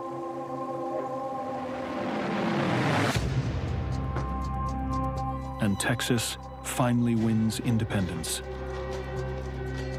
Here we go right there. Texas finally wins independence. What in the hell is Texas trying to be independent for?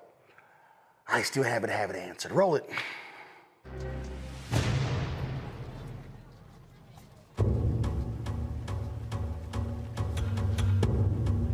Back in Washington, D.C., Jackson welcomes the news. He's dreamed of Texas joining the U.S. for years, but the future of Texas is caught in the growing debate over slavery.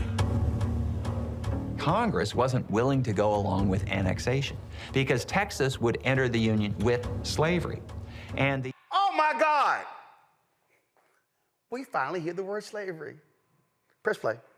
The addition of Texas would tip the balance in the Senate in favor of the pro-slavery side.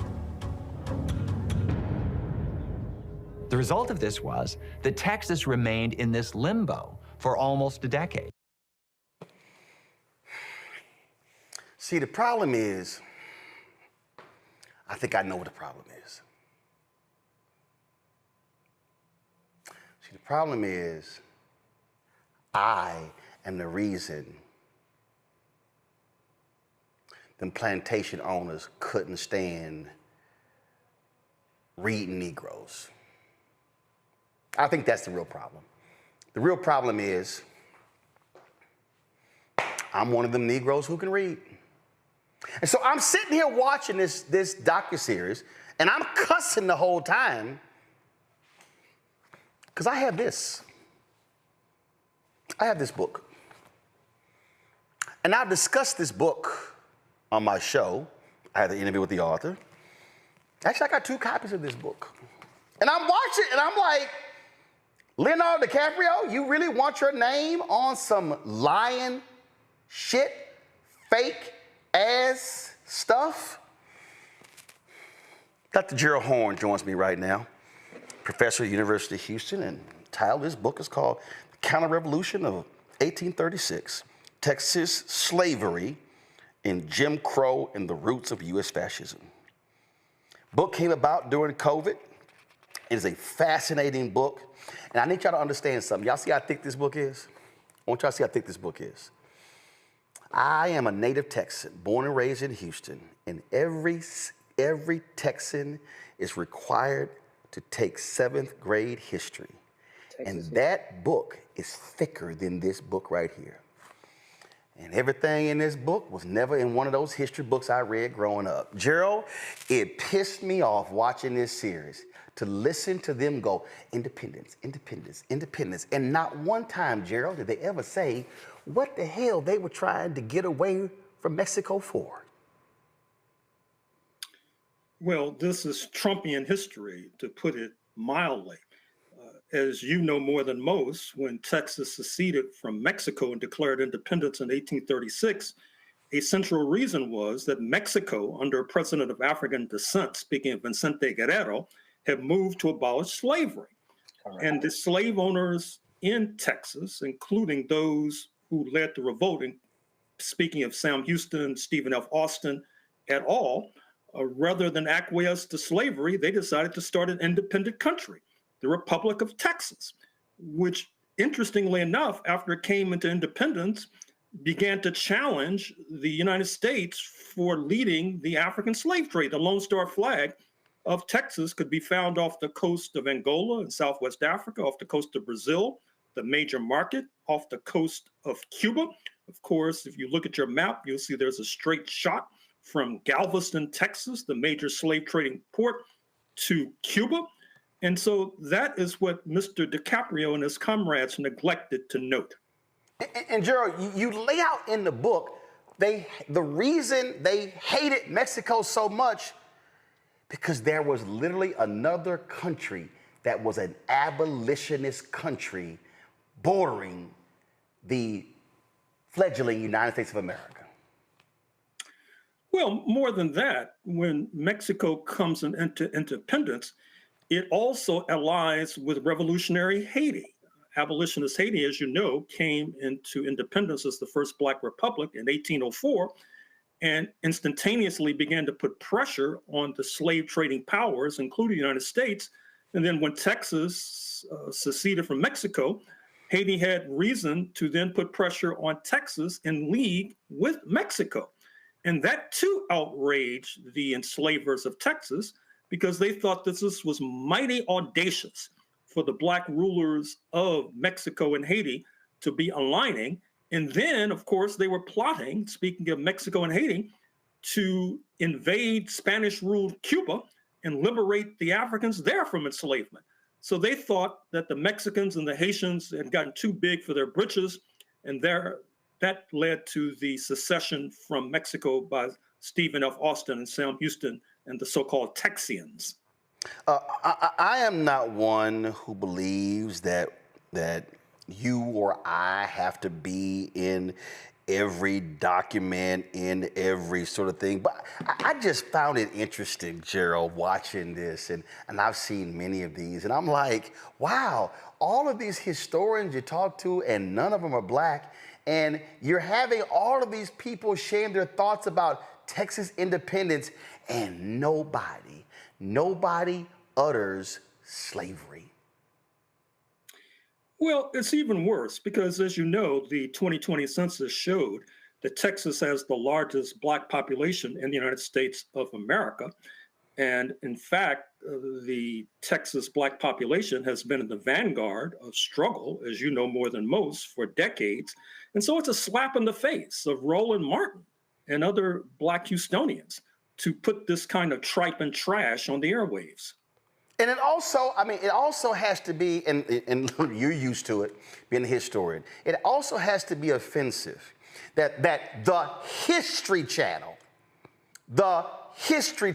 which really should be called the His Story Channel, is presenting these docuseries and offering them up as and this is for the generation of people that don't read, offering this up as somehow, no, this is the stuff you don't know about. So people watch this and they walk away from this and go, I never knew those things. So now what they are doing, which you talk about being Trumpian, they can't stand folks like you because really let's keep telling that white his story and keep advancing that. Douglas Blackman, Pulitzer Prize-winning author, a white journalist out of Atlanta. Douglas is a great guy.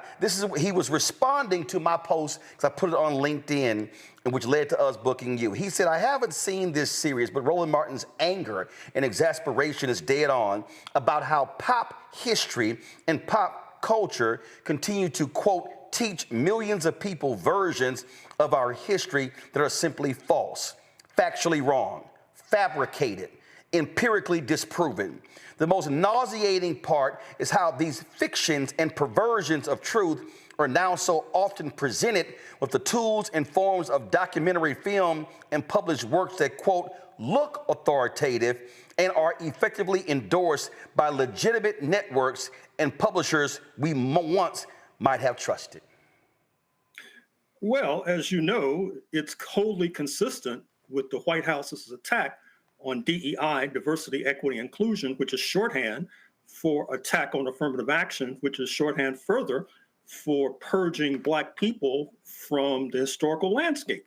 It's consistent with the attempts to smother the Smithsonian's National African American Museum in Washington, D.C. It's consistent with what's being debated at the state legislature in Austin as we speak, so-called SB 37, which if it comes into law, will lead to a routing of African American studies departments, Black studies departments, Africana studies departments. They're attempting to poison the minds of our youth to make them enlist willingly in the Trump crusade against Black people. And again, what happens with these networks, again, for the people who are not going to read your 400 or 500 pages, it's like, oh, I can sit here and I can now just get all of this stuff in one nice place, prepackaged, looks great, tells us, sounds convincing. And what it is it is promoting a flat out lie. It is not being fully accurate. It is what this series is doing. It is portraying these white men, these frontiersmen, the ones who were rugged, who were fighting these savages, those Indians, who were just trying to get a land, and they were just trying to live the American dream. Never use the word stolen, never use the word genocide as you properly use when you describe, even in your introduction, that it was genocide that was being committed against Native Americans. Indeed. I've studied United States history from the Atlantic to the Pacific. And I must say that when you look at the history of Texas, what leaps out at you is the fighting spirit and the militancy of the indigenous, particularly the Comanches. And what's remarkable is that approximately 200 years ago, they were ruling Texas. And today, it's difficult to find one person in Texas of Comanche descent.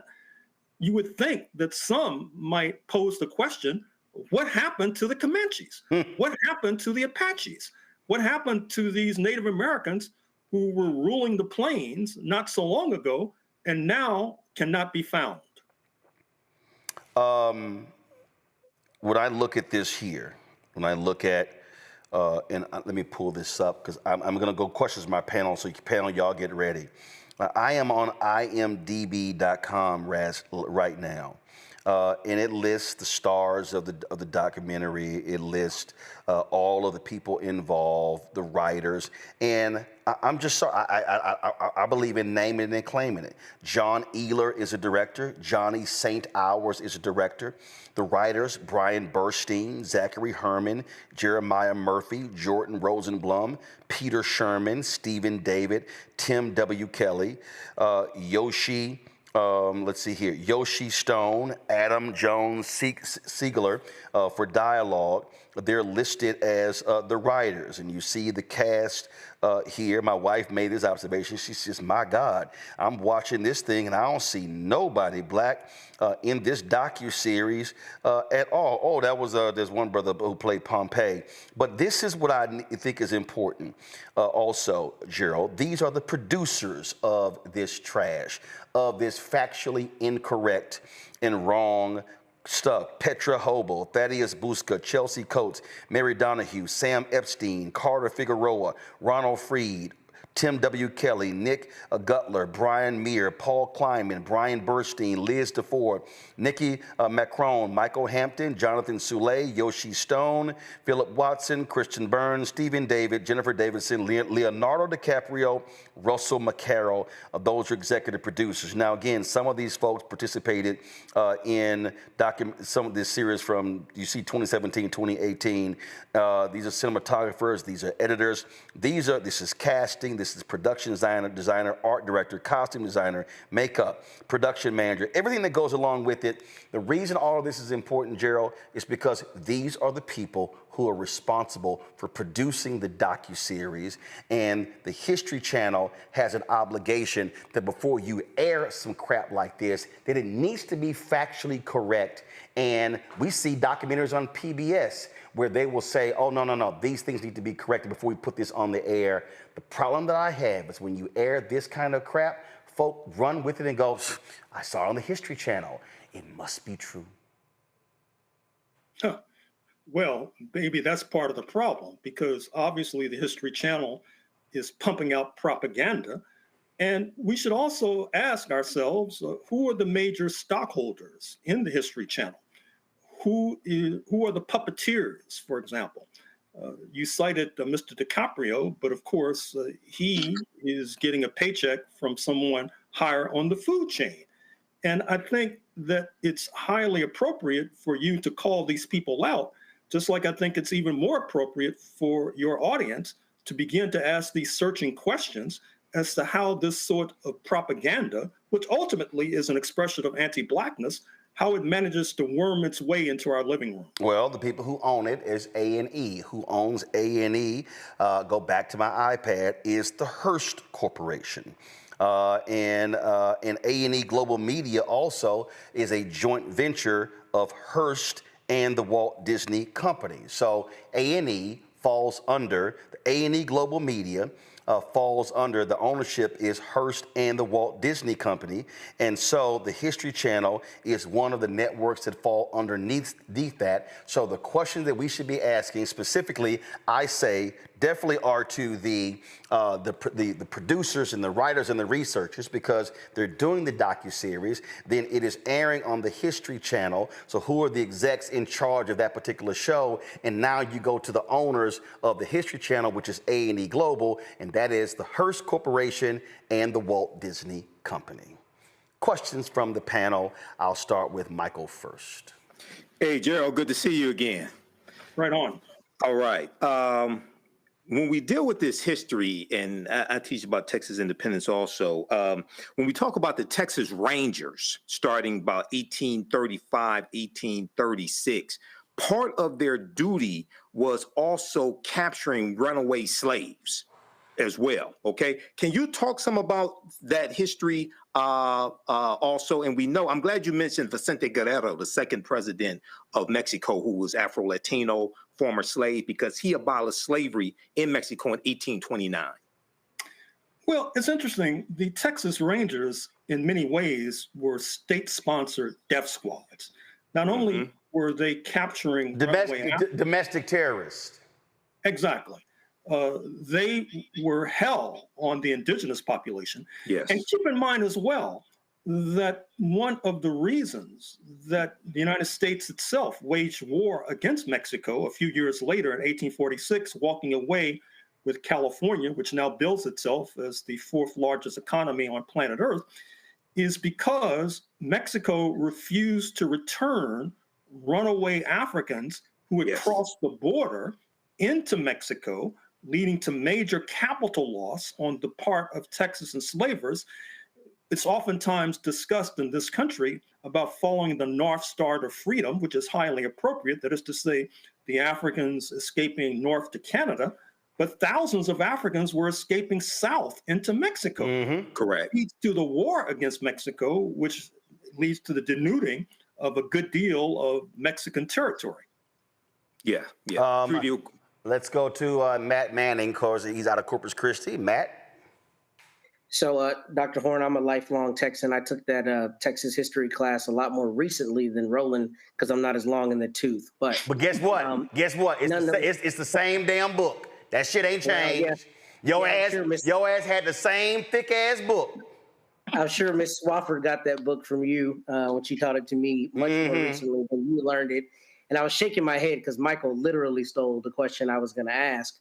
But to just add some contour, I was going to ask Dr. Horn if you'd shed some light on how much what you've seen in terms of, your historical review, how much of that, reticence to return the capital loss was discussed at the time. Because obviously I never learned that in Texas history, but clearly that was one of the major impetus behind, their seeking to break away. So how much of that was actually being discussed in documents at the time, if you know? Well, the newspapers were full of these sorts of stories. Keep in mind as well that these so-called Texians were not above crossing the border into Mexico and snatching dark-skinned people who they thought could pass for an enslaved African, driving them kicking and screaming across the border to work as an enslaved person. This person might not have been a runaway. It might have been an Afro-Mexican, for example. So the Texians raised hell in Mexico, which is one of the reasons, if you talk to Mexicans today, at least those that are intelligent, they have a very negative evaluation of Texas generally and the United States more broadly. Melinda. So I just want to talk a little bit actually about the production of the docuseries. As someone who has worked in the entertainment industry for years, I think the unfortunate part about this is that when you distribute a docuseries like this and you have certain names attached, there is a level of trust when it comes to distributing it. So having the name Leonardo DiCaprio attached to something like this, people may not unfortunately watch it ahead of time to fact check it. And that's just as you said, you know, Roland, with Black-led charter schools earlier in the program, there needs to be more of a push for Black-led produced history productions. So on that note, because we're such a media-driven society, I'm just wondering if you have any docuseries that you know of that are Black produced and researched that have been distributed that you would recommend for people to watch. Well, it just escaped me, but there is a joint Canadian broadcasting, South African broadcasting series on slavery in the United States. If you put those terms into a search engine, will probably emerge. And it presents a view of the United States, and indeed a view of 1776, that is altogether different from the kind of poppycock and balderdash and propaganda we're being fed and will be fed in bountiful amounts coming in the run-up to 2026, the 250th anniversary of the birthday of the United States of America. I should also mention that the Hearst Corporation, which is at the top of the food chain in terms of this docuseries, also controls the Houston Chronicle, the major daily newspaper in this sizable city. And in fact, the Houston Chronicle is actually the largest newspaper in the Southwest United States. Exactly. And so what that says to me is that they have less of an excuse to put out falsehoods because they're cited, or at least they have an organ, they have an arm of the corporation right there in the Lone Star State, right there in the state of Texas, in the city of Houston. I read the Houston Chronicle on a regular basis. And I know some of these people who are administering that newspaper, so they really have no excuse for making this sort of production. Is this what you're referring to, Gerald? I'm on the CBC's Canadian broadcast. This series called Enslaved? That's one, and there's another one too, starring the woman, if you can put this into the search. I will. The Williams sister's mother in that Will Smith vehicle. Angelou Ellis. Exactly. She's in this CBC South African broadcasting production. I show it to my class. You mean, that actually aired on, you mean the Book of Negroes? There it is. Yeah, that actually aired on BET. BET actually aired that. It's called the Book of Negroes. Yes. Yes. I recommend it highly. It's an eye-opener. And once again, it's not financed by U.S. entities. It's financed by the Canadians and the South Africans. Yeah, that actually, what you're talking about aired in 2014. Pull the audio up, please. This is the trailer that Gerald is talking about. You gotta let go of that Africa thing. This your home now. We's all you got. Coming to CBC. We are not in the promised land. Not yet. I am Aminata Diallo. I seem to have trouble dying. By all accounts, I should not have lived this long. I have been across the big river, and now I am back. The Book of Negroes begins Wednesday, January 7th on CBC. That's what that is. And so I really, Gerald, I was just so irked when I saw that and knowing the true history and knowing that people will watch this and they will think that these people, it was just land, and those horrible Mexicans wouldn't just leave those Western settlers alone, and Davy Crockett and Sam Houston, they all were coming there because they were looking for a better life, leaving the places. No, they were pissed off that Mexico said, we're not going to allow you to continue having slavery in the Texas territory. That's what pissed them off. And they said, nope, they about to jack up the economy. That's the only economy that we have. And we're going to fight. And that's what the Alamo was about. That's what all that crap was about. And that's what Sandra Bland was about. Recall that a few years ago in Prairie View, Texas, this Black woman wound up dead as a result of an unfortunate encounter with the authorities in that suburb, if you like, of Houston, Texas. George Floyd, not coincidentally, also has roots in the Lone Star State as well. Yeah, with the same high school I did, Jack Yates High School. Exactly.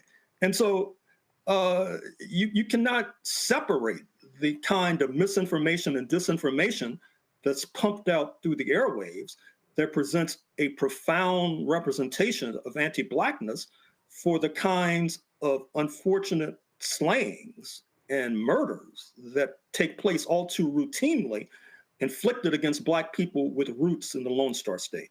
And this is one of the reasons why. And again, what happens when you know your history, when you know those things, and people sort of get mad at you. I did this, and a lot of people, Gerald, were not happy with me, but ain't like I gave a damn. When Rick Perry was the governor of Texas, he felt that when Texas A&M joined the Southeastern Conference, that there needed to be something, some trophy or something that was awarded to whoever won the annual game between Texas A&M and the University of South Carolina. So then they settled upon something called the Bonham Trophy. And so this says, few have ever heard of this. And so this is the trophy right here. And you see the Bonham Trophy. Well, a couple of years ago, I was watching the game, and it was on ESPN. They were talking about, hey, where's this trophy? Who had it? Who has it? Where can we find it? Didn't quite understand it.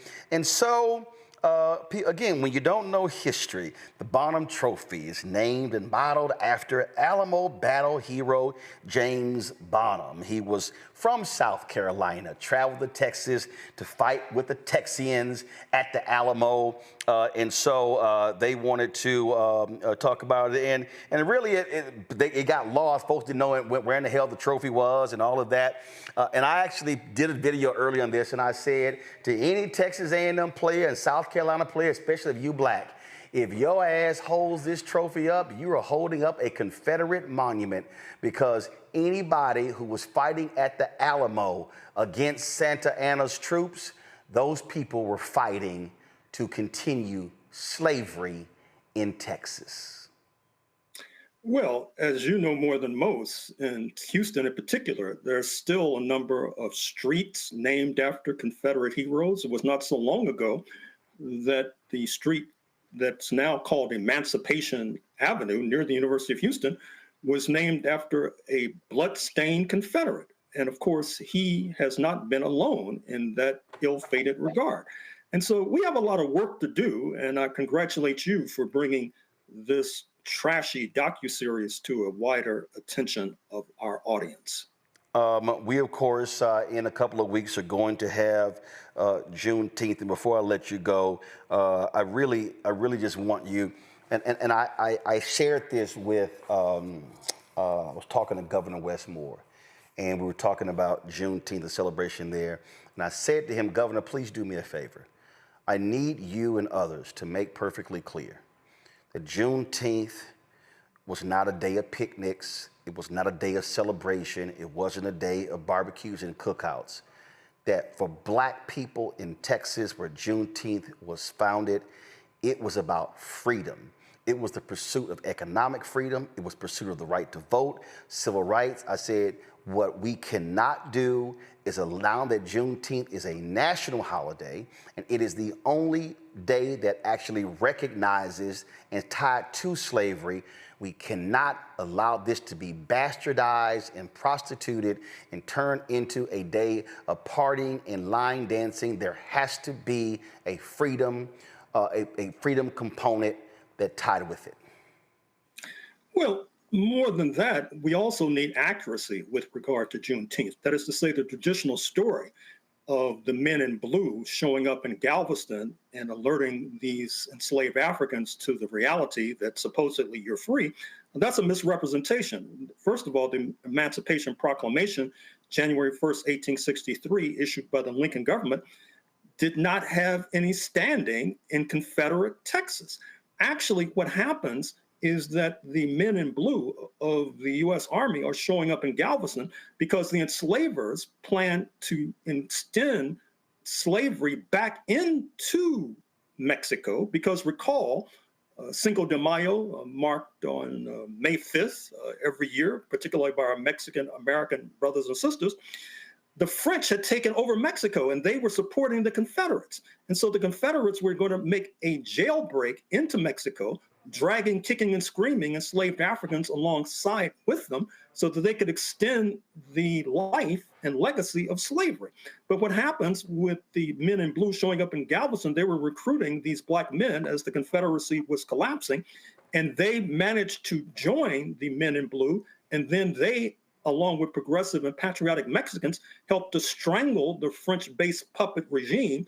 And interestingly enough, the French puppet leader, Maximilian, he was assassinated. He was killed.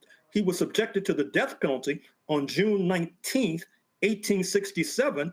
And that is a further reason to mark Juneteenth, because June 19th, 1867, in many ways has more resonance and more profundity than June 19th, 1865, which is part of the traditional story.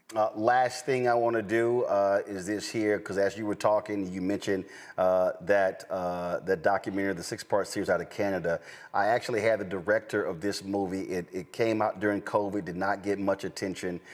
It was about a group of black soldiers in Houston, Texas during Jim Crow who were sick and tired of sick and tired. It's called the 24th.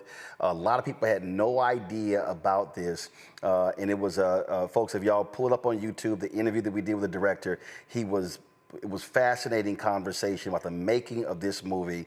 And so, folks, if you're not aware of this, we're just going to play this trailer, then we're going to close this out. Men of the 24th Infantry. This is Texas. And we have a great opportunity here. Legacy, if proven worthy, will carry us all the way to the shores of France.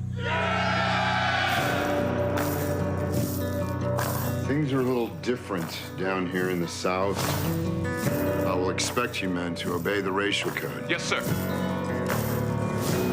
Get back with the others. Just go ahead and drive this machine. Officer Cross. This is a white man's world. Every man here has got a lit fuse. Jim Crow's the law. Respect it. What are we gonna do? The police brutalize us, sir. All we want is to be treated as soldiers. As military police, you are to ensure order of the men of the 24th Infantry only. Drop the knife. Back up! I was robbed of my honor. You get out of here before they take yours too. The general can get the 24th in the fight. He's never going to do that. What do we do, sir? William, I've done all I can do here. We have a problem. We're gonna take our country back. Law run this town. There's a militia on the way. Are they? Which way did they go?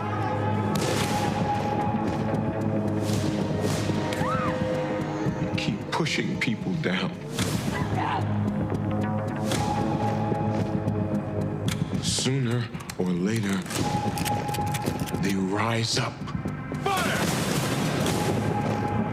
Can you identify any of the leaders of the mutiny?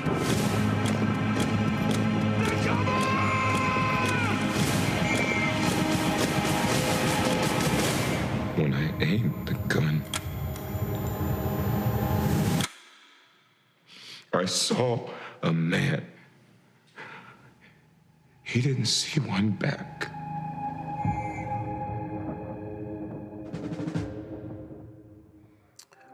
That was a black director, black writers, and again, our stories are important. Folks, it's always great to have Gerald. I can say this, I ain't got a problem saying it. I know, Michael, I know you had him on the show, but I think I probably have sold more Gerald Horn books than anybody else. Every time Gerald got a book, he's on the show. He's a prolific writer, an amazing historian, and so I ain't got no problem helping to put coins in Gerald's pockets. Y'all, I'm telling y'all, get this book.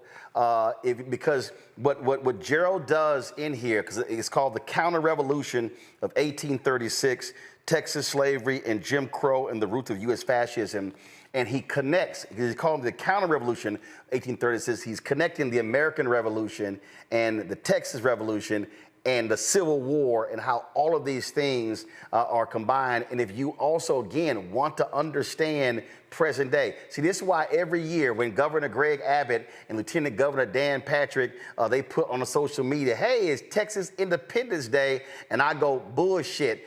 This is Texas Continuing Slavery Day. And the reason I call that trophy out, I need black people to stop walking around and unknowingly celebrating Confederate history.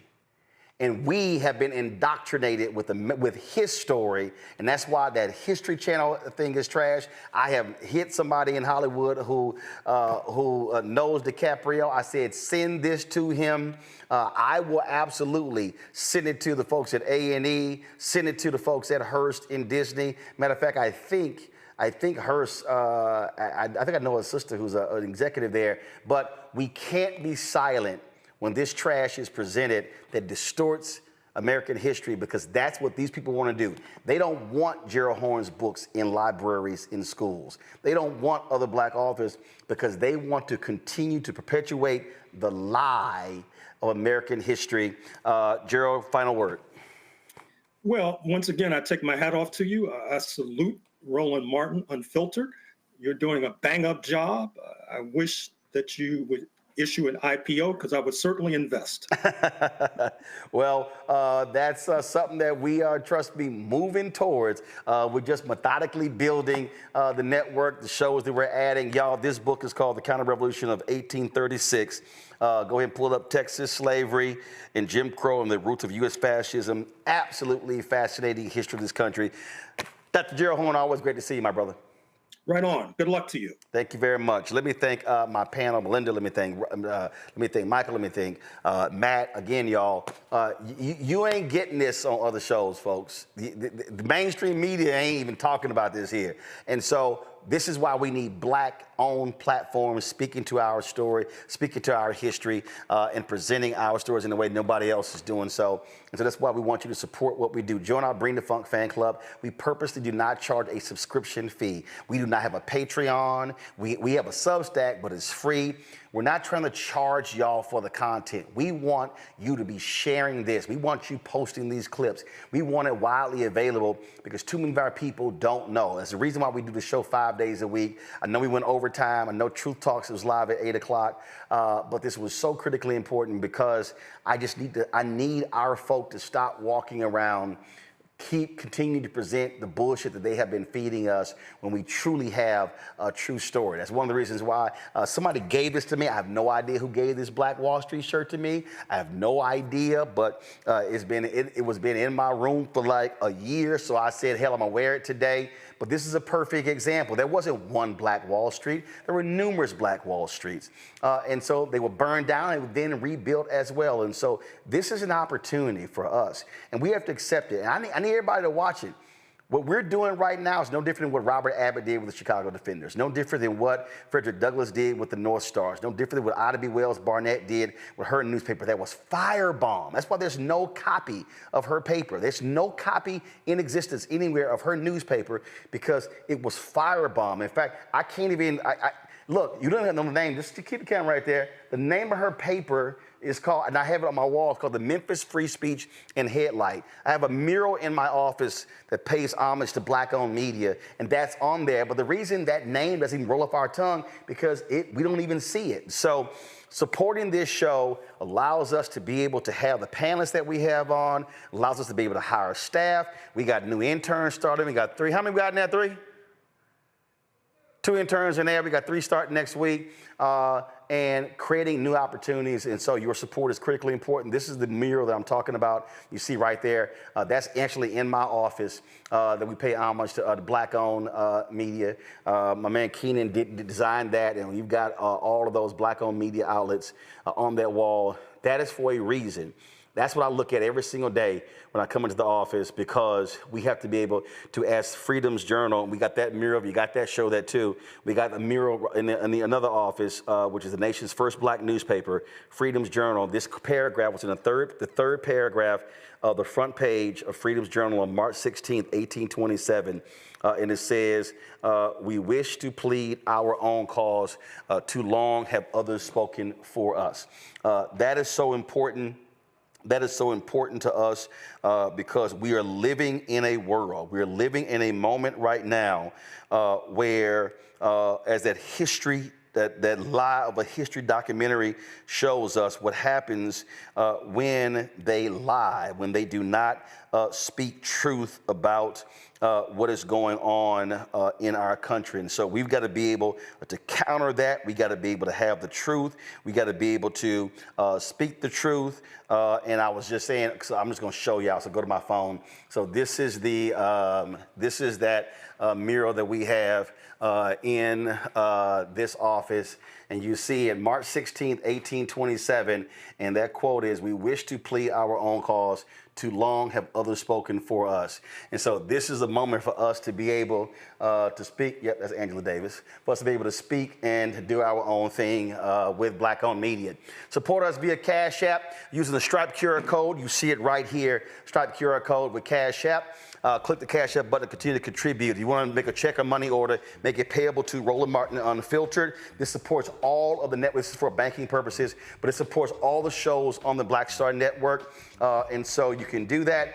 Make it payable to Roland Martin Unfiltered. Send it to P.O. Box 57196, Washington, D.C. 20037-0196. PayPal is R Martin Unfiltered. Venmo, RM Unfiltered. Zelle, Roland at RolandSMartin.com. Roland at RolandMartinUnfiltered.com.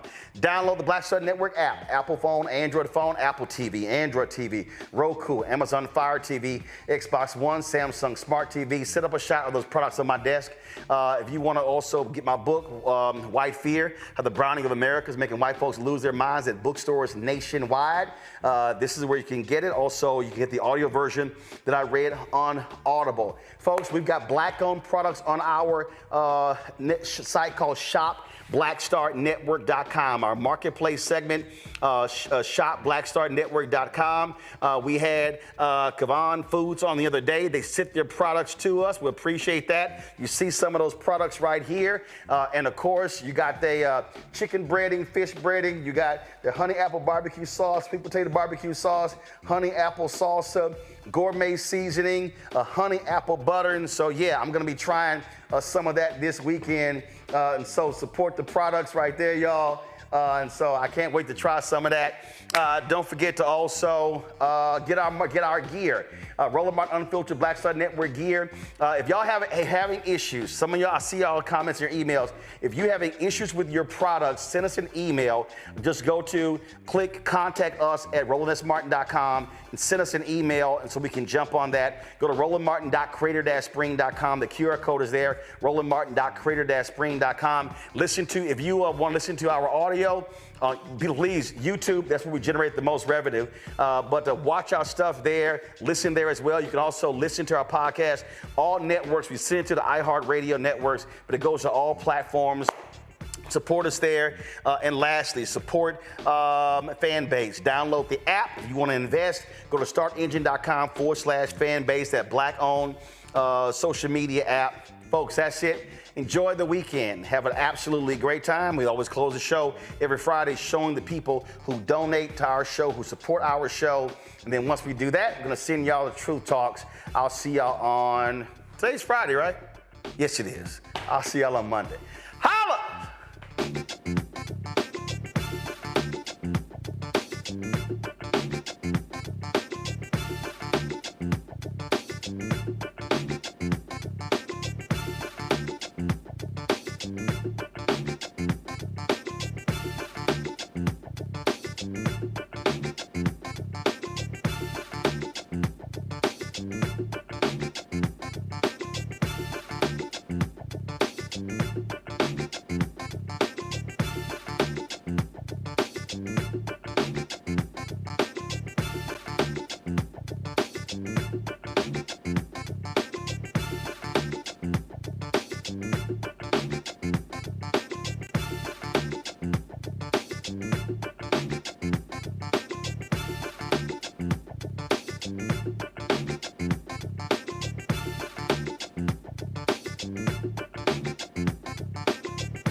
News.